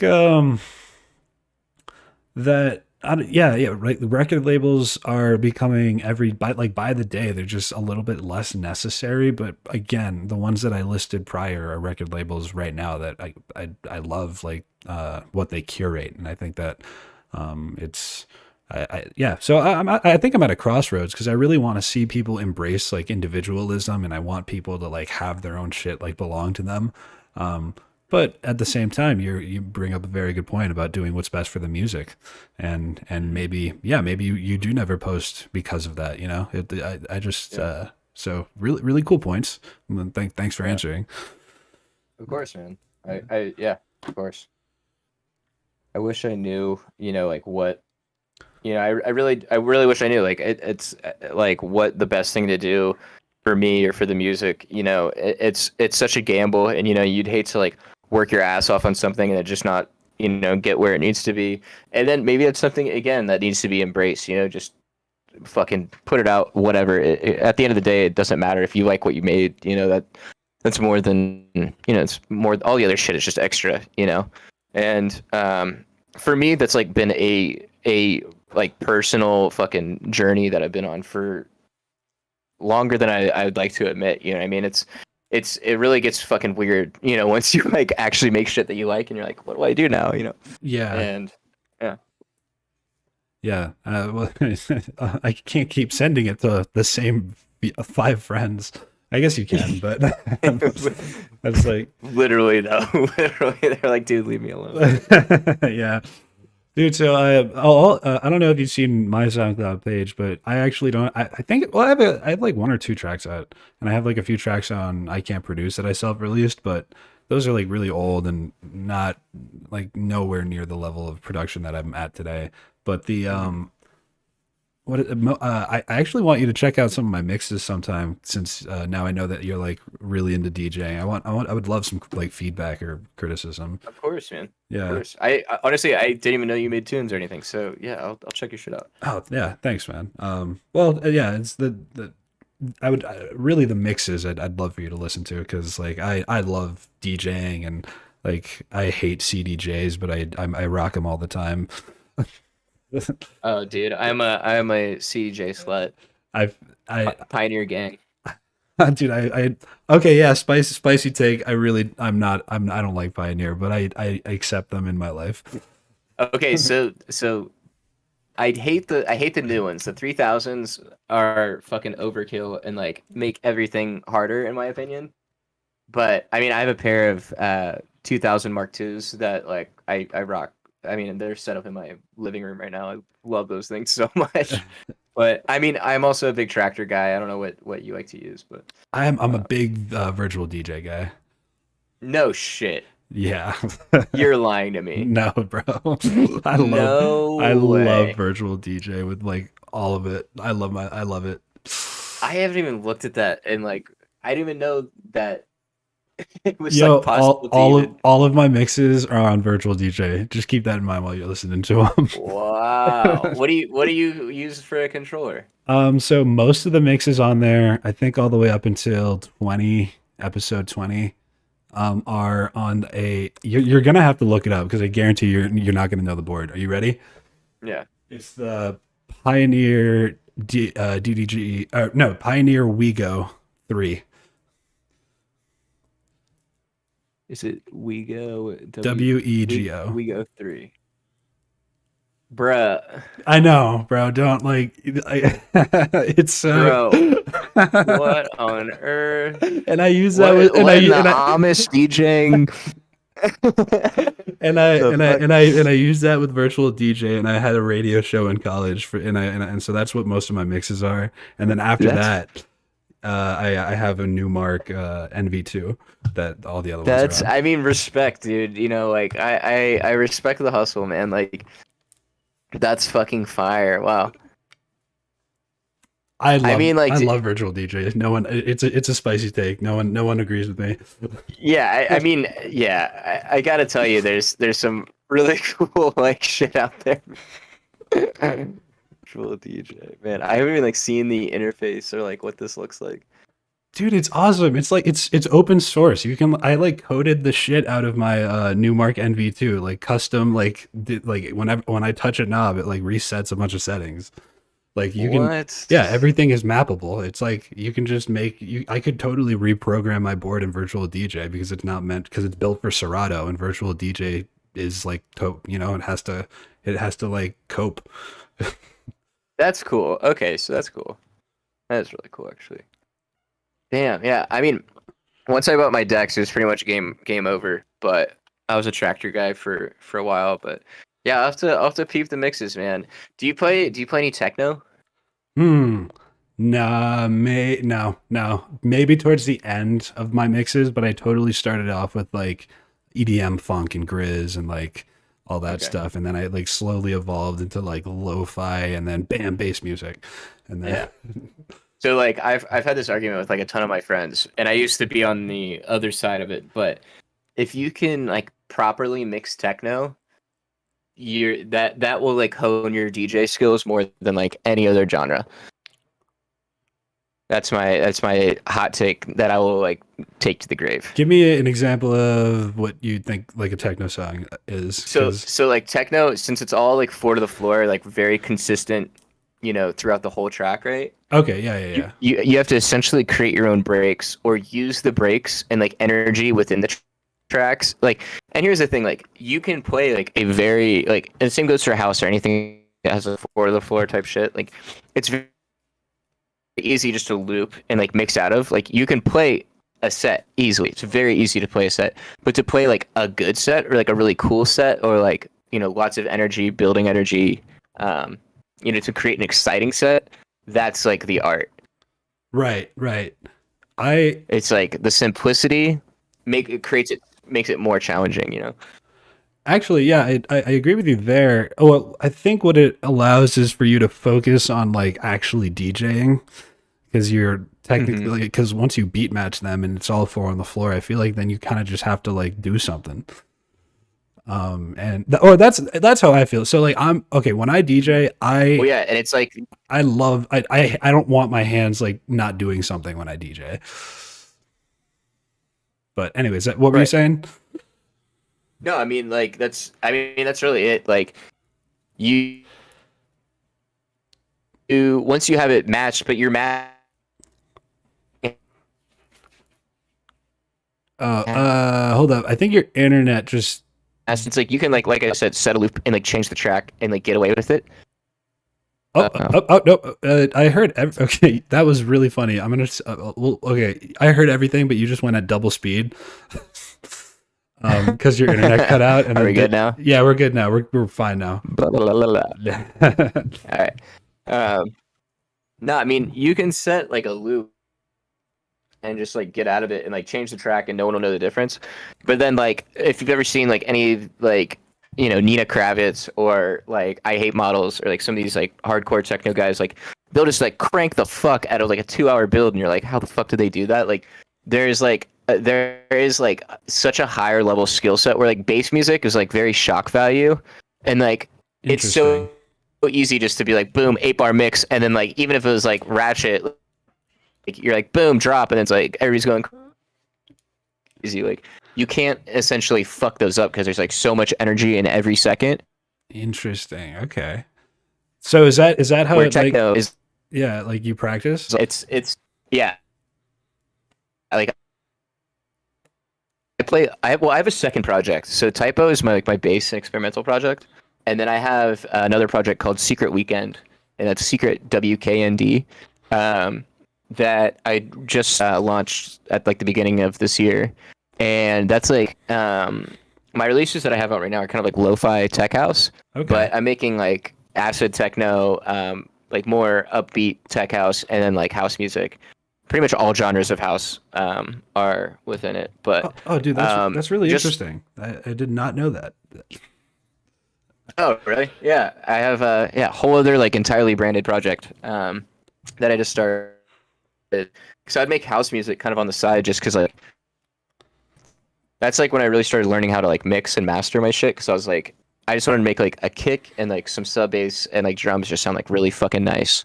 And so like I would just make house loops and then just learn to mix and master that way by like trying to get my shit to like just sound as fucking mint as possible. And I ended up making like all this music, and I had a friend that was just like, dude, what the fuck are you doing with all this? Like, are you gonna put this out or like what? And I was like, I don't know. And ended up, yeah, just starting a whole separate project. And then, yeah, I have a show. Secret Weekend has a show in Dallas this weekend. And yeah, just going like just so I could kind of have access to like, because I love house music, I love techno, but then I also like my the Typo brand is like designed to be more experimental, Right. forward thinking, like bass music. So I was like, I really didn't want to mix the two up, and that was like a decision that like took me like over a year to like come to. Like I was trying to figure out, like I was like, should I just make just playlist all my shit on Typo, and then like make another playlist and call it something else. And then I had been tossing around like the Secret Weekend idea for a while, and was like, let's just do a whole new thing, and like hit up Ryland, and he designed all the art for it. And yeah, I put my first EP out for them, or for Secret Weekend, like in like February or January or so of this year. And Oh, dude, that's super sick. I don't have a lot of like experience, or like I just don't know a lot of house or techno artists. It's never been my scene, I guess you could say. But I have a lot of friends that are in that scene, and like one of my friends in the Discord, he's T Mushy, and I feel terrible because I don't. He just released a new project, or he hasn't released an EP on it yet, but he's going with a new project now. But he's trying to like produce more techno, and like I'm kind of just like his experimental bass influence. Like he's always sending me stuff, and he's like, hey, flip this and send it back, and I always just add trap hats and like a bunch of, I don't know, like weird bass breaks. But I think I started recently having an appreciation for trance for the exact same reason. Like it's like even though like the reason I didn't like house and techno like at first is because I was like, it's all really repetitive. And I feel like that's a pretty fucking cliche critique. And as a DJ, like I've just had to encounter and learn to like, and I've been around like house DJs, I've been around like techno like far more. Like I guess you could say it's grown on me, but at the same time, it's like I'm just learning more about it, and I guess you could say I never really disliked it. I just am now starting to like it. I never really got into it like earlier. Oh, you there, bud? Let's check the Discord, make sure we didn't get disconnected. hello. Oh, I hear you. Okay. I need a new chord. Start the GoFundMe. It's a special genre, man. It's like I've always really dug it. It's always been like something I've really liked, but my love for it didn't come until like later on, when I don't really know what it was that made it change, but it's a much more worldly or like eclectic music. And there's like, just as many genres as there are just in music, period, there are within house music. And that was something that I always thought was really cool. And yeah, just the DJing aspect of it like is such a different game. Like I just became like kind of addicted to like that. Like it brought DJing back to like the technical sides of DJing, and like having to get really creative with it, where like in bass music, like practically every track is like 32 bars from the drop. You like mix in, swap the bass like wherever the fucking break is, and then dump effects and you're done. Where techno, like I'll be curating, or like not curating, it sounds so douchey, but like I'll be like working towards like a drop or like a certain breakdown or something for like 2 minutes, and like everything is like very neat and like has to be, it's all very thoughtful. And to kind of take that same as in bass music, like your mixes are thoughtful, but to extend that across like a longer period of time just makes it even more challenging. And especially like when like the production of it, like bass music and EDM itself is like a very Americanized thing right now, at least now, at least popular music, and like I'm probably gonna piss off anybody from I don't overseas. think. I don't think. Well, it's the scene is much smaller, and I have like not too many friends, but like overseas in Europe, but like the scene is different. My second episode was with Koto. Shout out Koto, you're fucking awesome. He's in Belgium, or I believe, or in Eastern Europe, and he was just telling me that the scene is just not like dubstep, and he blew up in America. Yeah, exactly. Yeah. And like where like house and techno is like, so eclectic, and it's been like, it's has roots in America and in Europe, and it's like, those artists are like, it's just a totally different game. It's a different side of the underground, where like the underground here is like underground bass music is like, kids and pashminas and like drugs and stuff. Where there it's like a very classy and like that really root like elitism kind of shit is like super fucking dope to me. It's like a more mature music. Interesting.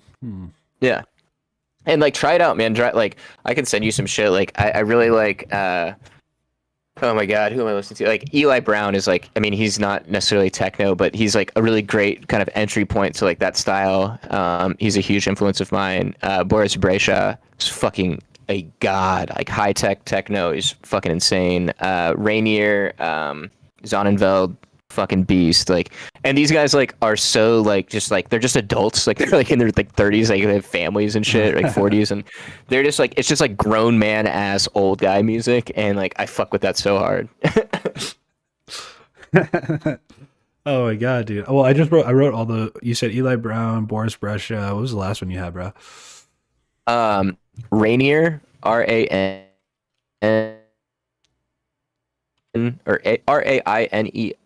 Rainier.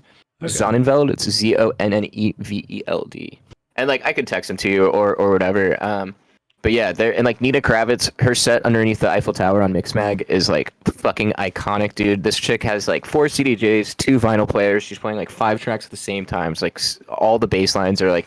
She'll have like shit at like one track's at like 30%, the other ones are like 60, then like one like a ripping, and then like all the bass lines are like melded together, and it's like just insanity, bro. Like she has so much shit going on at once, and she just makes it look sexy and fun, and like she's just like killing it, and it's like you have no idea what the fuck's going on, like what track is what, and it's like just trippy as hell. Like I fucking love that stuff.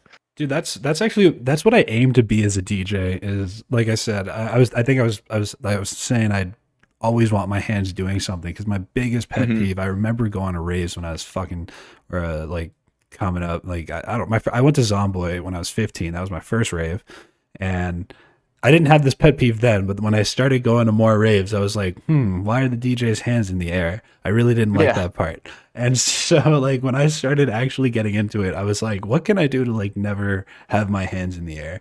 And I'm super ADD anyways, so I was like, oh, this is just like playing a game of like fucking piano tiles. So it's like I love like having like fucking 4 things going at one time, even if like I just love diving into the chaos. And oh my god, is it like you train wreck so hard when you try and do that. I cannot tell you like what it is like to train wreck like fucking like 4 songs at a time. Like I really like, because I've been, Skunto.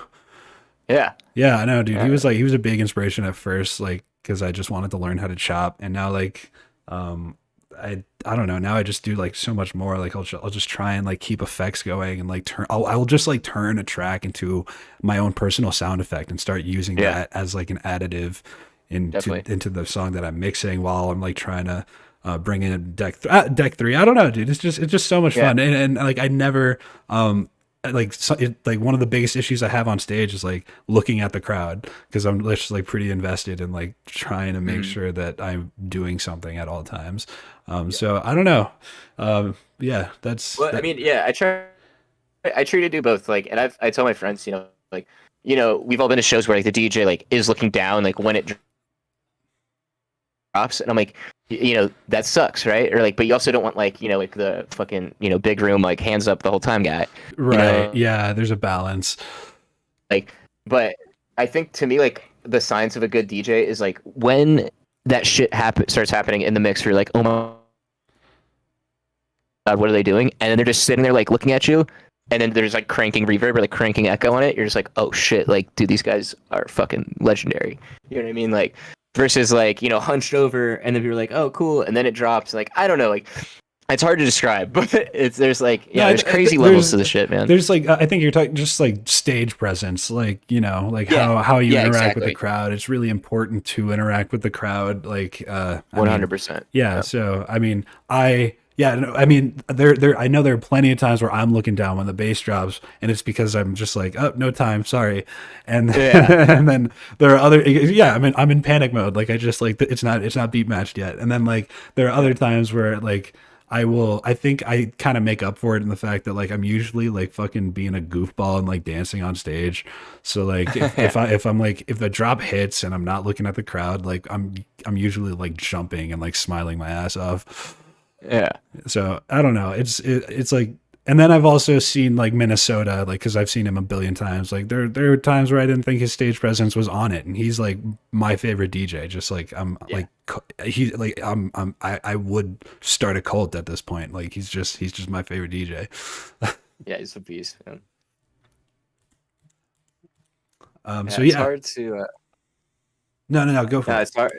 No, I mean, it's hard to explain like what makes a good DJ, but and like it's kind of different for everyone, but yeah, that's kind of the beauty of it too. It's like very ambiguous, but it's also like when you know it or when you see it, that's it. You know what I mean? Yeah, man. It's I mean, we're all trying to make it out there. So you said you were talking. This has kind of been my biggest issue coming up as a musician is kind of my social media game. I hate social media, just like with a passion, and I see it as such an absolute tool for like a necessary tool if you even like want a fucking seat at the kids' table. And yeah, I don't know, man. How do you feel about that? Like, are you managing your own social media accounts? Like, do you have someone? I mean, I don't know. You said you were taking a break from it. Like, I think that's a good thing. So why are you doing that? Oh boy. I can't hear you, bud. Hello. Okay, you're good. All right.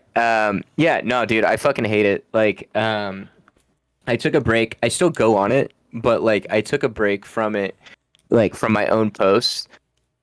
Just because like I would always just kind of trip out, like be like, oh, I didn't get this many likes or I didn't get this many interactions, and like people don't give a fuck about me, and like, oh, was this cool or was this lame, or like am I being that guy, or like am I being that guy, or like, you know, like, it was just so many fucking levels that would just like eat at me, and I'd be like texting my homies, be like, yo, like what the fuck, like is this cool or like what, and they're like, like, and it was just creating more problems than like anything that I was benefiting from, like, and you know, like, I also like hate DJs that like I'm not gonna say any names, but there's some people that get on Twitter and like their whole brand is just them being, you know, fucking goofballs or like, you know, hot take machines or like whatever. And it's like, man, like I'm here for music. Like I make fucking music. I play shows. Like any other part of like that, like I don't need to share with you guys. And I've like quite honestly lost so much of my own self trying to like perfect my social media presence and like trying to be a DJ or like be myself, even like to the point where like I don't even fucking know like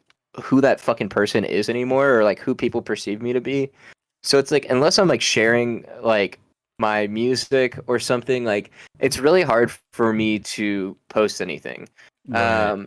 Especially when I look at like the guys that influence me, I'm like they don't fucking do any of that like cheesy shit, and like, you know, like I just don't want to be like known for like the fucking like cheesy funny guy that I used to be. Like I used to have a much more like engaged following because I was like always fucking around and like was more fun, but then like I started taking this more seriously, and like I've also grown up. I'm like getting fucking old, but you know, like yeah, I just don't really like to participate anymore. Like there's so much like at this point it's all bullshit. Like there's nothing on social media where I'm like, oh, that's really fucking cool, unless it's like an artist sharing like, you know, their show or like, you know, it's like art or something. Like I don't fucking want to participate in like this giant like fucking thunderstorm of fuckery, you know what I mean? Like it's all angled, man. Like every single post I'm like, nah, this is what they're really trying to say. Like nah, like this person, no, like it just pisses me off. Like I don't want to do it. Like they're like so many people, and like there's so many locals in the Dallas scene that like hardly make tunes. Like they fucking like they'll make like the bones of a track and then take it to like some person to get quote unquote mastered, and then like they get a whole different track back, and it's like, nah, man, like I'm not trying to buy my way in. I'm not trying to fucking cheat my way in. I'm not a fucking hot girl. I'm not a fucking this or that or anything. Like my edge is my music and my production and like my art. There's nothing fucking else. Like, and if you were here like for some like whole encompassing like personality fucking thing, like I'm fucking sorry, like you're not gonna get that shit. Like I make cutting edge tunes, that's fucking it. You know what I mean? Like, and I think everyone else should do that. Like I just don't understand, like it's just so much like me without any like product, and I just think that's fucked. You know, it's like I just really don't understand like the purpose of like most of it. And then I also know that that is a fucking horrible take when I'm trying to be a DJ. I know, man, it sucks. That's what I was like. That's what I was wondering if like, if you had a. I mean, I like your perspective because I agree with your perspective, and it's hard. Yeah, what the fuck? Like as an artist, you can't not have a social media presence unless you're like a local hero. And like I'm not really, and like I mean, even then, it's times are getting real tough. Like without that, so it's I don't know, man. Like I don't have, or I don't use Instagram. I don't use Facebook. I don't use Twitter. I'm not on it. Like it's I don't know. But I like have, I mean, I have the accounts. I have just like my fucking braV account has been dead for like, I don't know, probably like a year now, maybe two. And it's just, it was just because it felt like the fucking, like, it felt very obvious that the fucking detriment to my brain of me trying to fucking worry and the stress about like me trying to keep my brand up is not going to like, it's like shit in, shit out, dude. If I'm fucking stressed out about like my fucking life on my social media account, what kind of music am I going to be making? Like, so I felt like it was just in a sense, I felt like it was going to just like totally kneecap my music career if I like kept treating it the way I was treating it. So I really cut myself off from it, and it sucks, bro. It is so hard for me to get like engagement.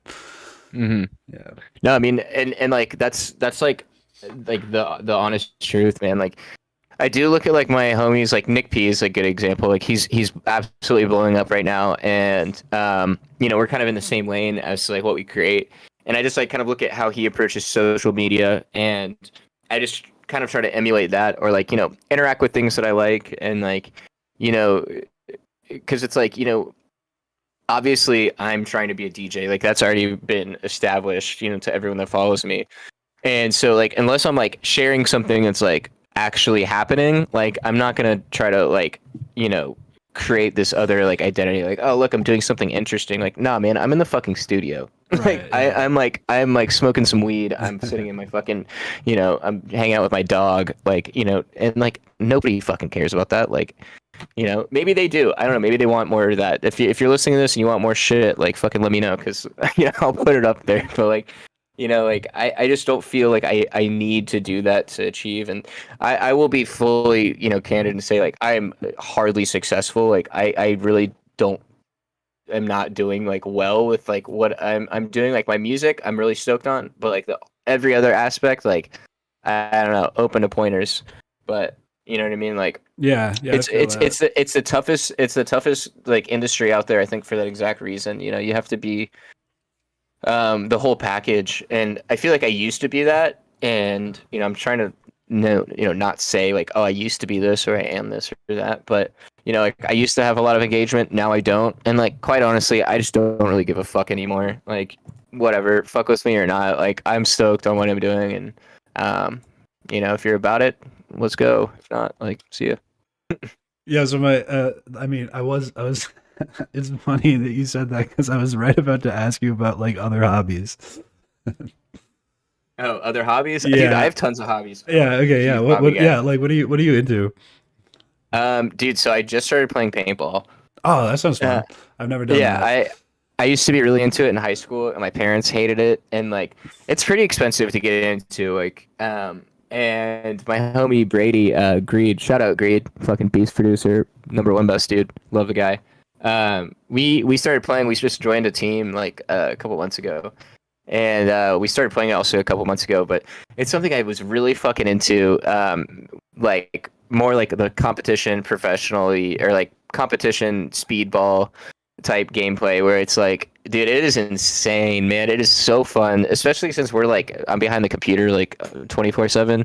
It's great to like get outside, you go run around, and like there's like this huge meta. It's essentially a chess game, but you know it hurts like a bitch when you get shot, and like it's like, dude, it is just like it kind of took over our lives for like the last like 6 months or so. And it's a fucking blast, man. Like get all decked out, get some like sick gear, and like you just go shred paint, like fuck people up. And I do that. I used to climb. I stopped climbing. I haven't gone in a while, but I used to like rock climb pretty often, like a couple times a week.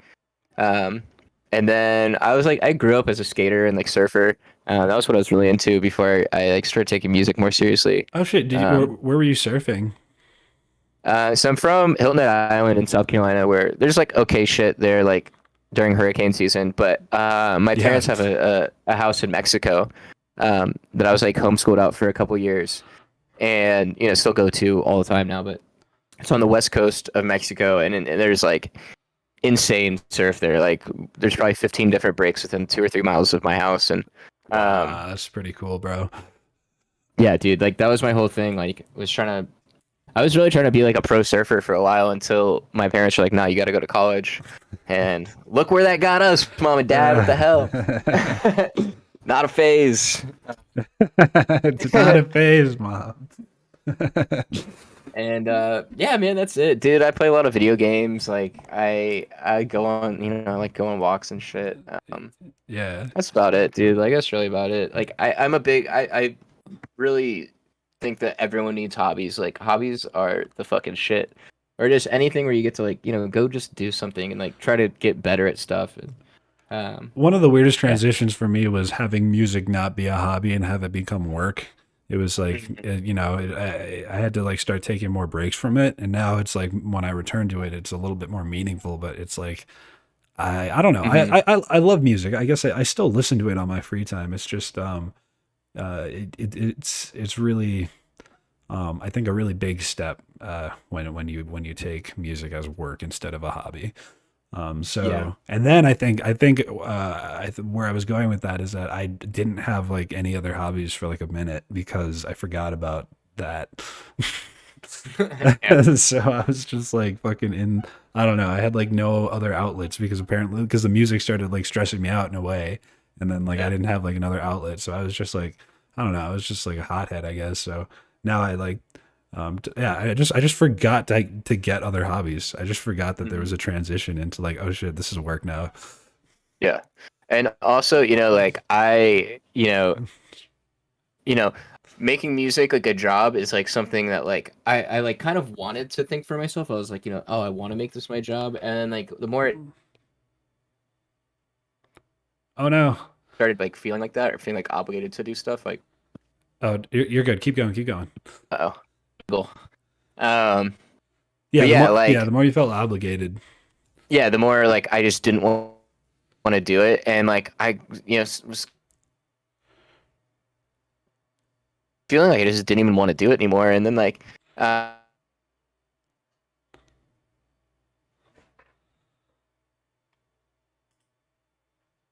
guy.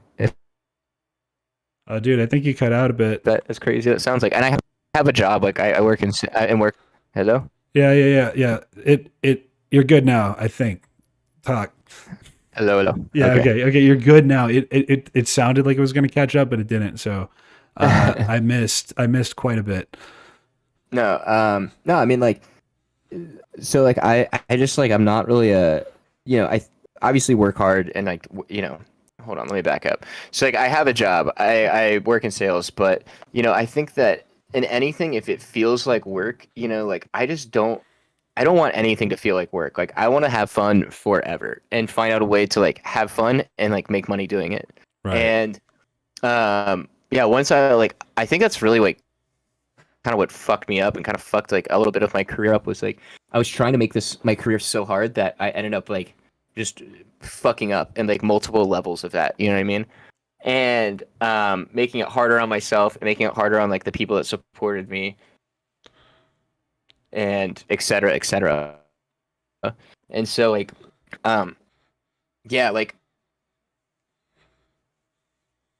I feel up on like making music like my fucking thing, and I've like been so much more rewarded recently just by like what I'm making, and like by not trying to make like everything like, yo, what's up? I'm a fucking DJ. Like, let's fucking do this. I'm gonna take over the world, kind of Yeah. shit. Like, so like I don't know, and like yeah, if that makes sense. I have like I'm like in a very like experimental fucking stage of like what I'm doing with my career, like what I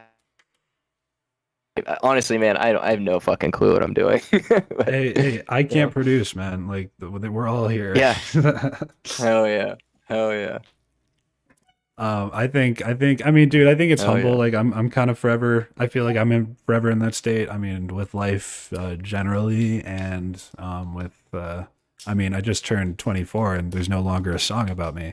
So, um, like, what else was I gonna say? I don't remember. Um, All good. yeah.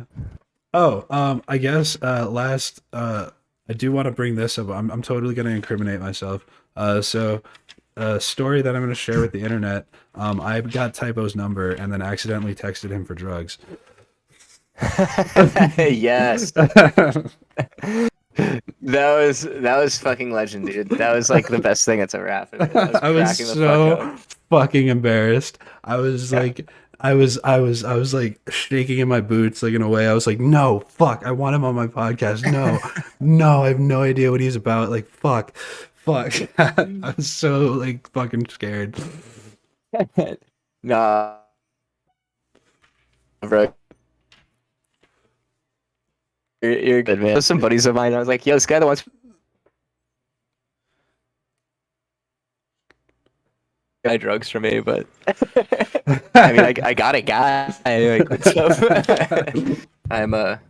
I'm down. You know, I'm down to clown. Bad to cloud. Yeah, dude, no, your response was legendary. You were like, no, you're good. Save me some. Yeah, hit me up, bro. Where you at? Oh, for sure. Well, which dude, so where in Oklahoma are you actually at though? Like, are you on the Handle or? I'm in Norman. Oh, okay, cool, I'm in Norman. nice. It's like Um, south central. I don't really know too much about Oklahoma, to be honest. My girlfriend lives here, oh, okay, I and see. yeah, she's from here. So like and we've been talking about moving in together, and then I basically got like long story short, evicted. Had 3 days to figure out where the fuck I was gonna move my whole life, and had like no money. Sheesh, what So I the was like, fuck? hey. Damn. Yeah. Yeah, and she has this like we have this great three bedroom. I have a whole room for my studio. She has her office, and then we have her bedroom, and I'm saving like $1,000 a month on rent, and so it's Dallas is expensive as fuck, but you know it's been sick, man. Like it's honestly been a blessing in disguise. Like I was reluctant to leave Dallas. All my friends are still there. Like my career is pretty much there, Got and you. but you know it's been great, man. Like I really needed to cool the fuck out. I was like partying all the time, you know, like always at the function, and like it seemed like it was just never really gonna end. It was just like a really vicious cycle, and I've been wanting to make some changes in my life for a while and like really buckle down on my music, and this was like finally like that kind of kick in the ass to like get me up here. And so yeah, dude, 2 days later, packed all my shit, headed up here, and it's been like the greatest thing that could have ever happened to me. Wow, that's warms my heart to hear, man. I'm really glad to hear that you're in a better spot. Thanks, man. Yeah, no, really. I know what that's like. Like, I mean, I partied a shit ton in Madison. I just felt burnt out and I really needed to leave. And it wasn't, I mean, partying at one point just, I mean, what is it? I love partying. Obviously, I facilitated as a DJ. It's just, it becomes, Yeah. yeah, you really just, you have a different relationship because of it with that. Or I think your relationship with it, I think can sometimes become a little fuzzy when you facilitate partying all the time. Like, I completely agree. Yeah. That's exactly right. yeah, it really kind of bleeds into my personality.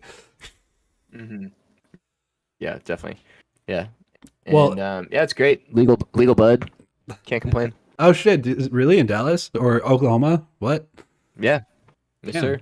Oh, well that's Literally can like I can like literally walk to pick up fucking any type of exotic shit that you could imagine. Dude, It's insane. I'm There's more dispensaries than there are 7-Elevens. hey, I love the world sometimes. Yeah. In Yeah. Oklahoma, in your town, Oklahoma. Yeah. I never Yeah, thought believe it or I'd hear not. it. Times are changing. Yeah, so fucking crazy, dude. Like, yeah, I'll be like picking up bud, and then there's like some fucking like lifted ass like F-250 with like some good old boys. Like, hey there, buddy, getting some pot. I'm like, yeah. Dude, when did it become legal there? Because I mean, in Madison, it's like the only county where it's decriminalized in Wisconsin, and I just moved to Yeah. Colorado, so now I'm like, yeah, I happy. think like 2 years ago or something, 2 or Damn. 3 years ago. Damn. Yeah, and that's what I do now. I work for a cannabis magazine. Yeah. Nice. That must be Yeah. pretty easy. Yeah, it's chill. Like, I mean, I do sale, or like I sell advertising space for a magazine. So yeah, I'm just like talking to, people, dispensaries, or cultivators, or people in Oh. the industry, and they're way easier to talk to than like 95% of the world. So Hell it's yeah. great. No, that sounds like a really cool job. How do you yeah, wow.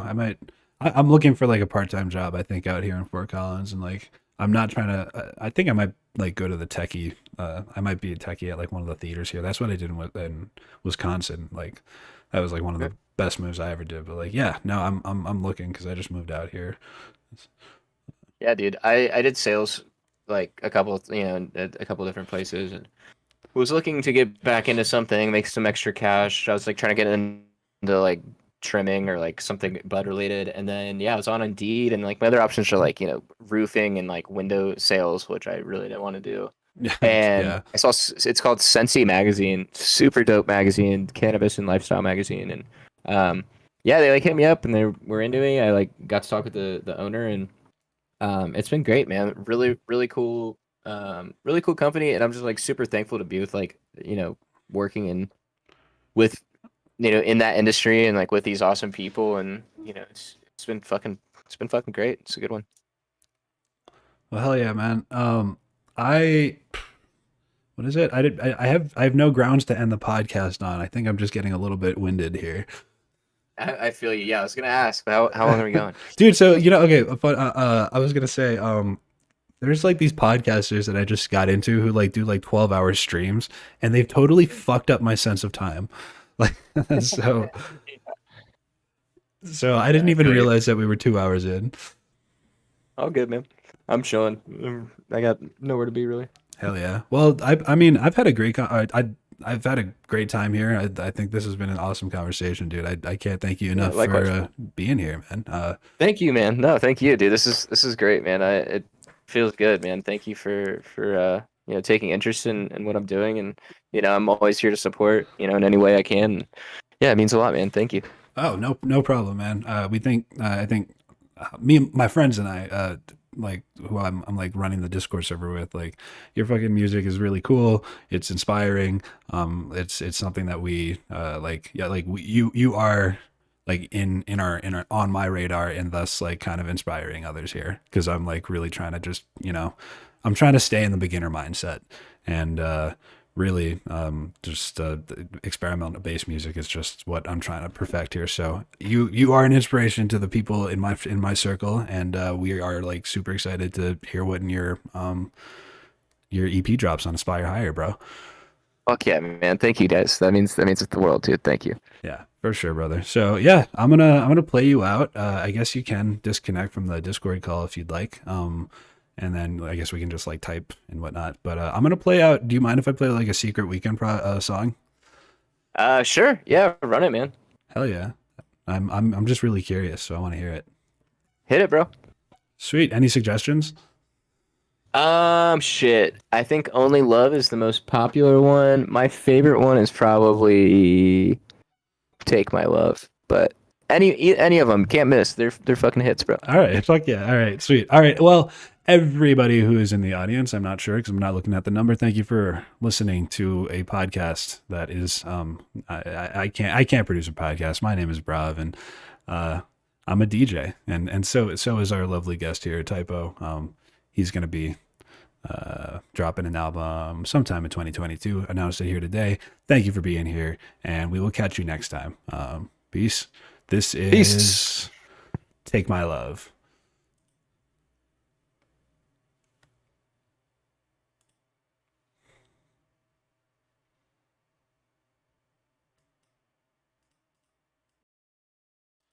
Yo, forgot to mention, please go ahead and feel free to join the Discord server. Link is in the description.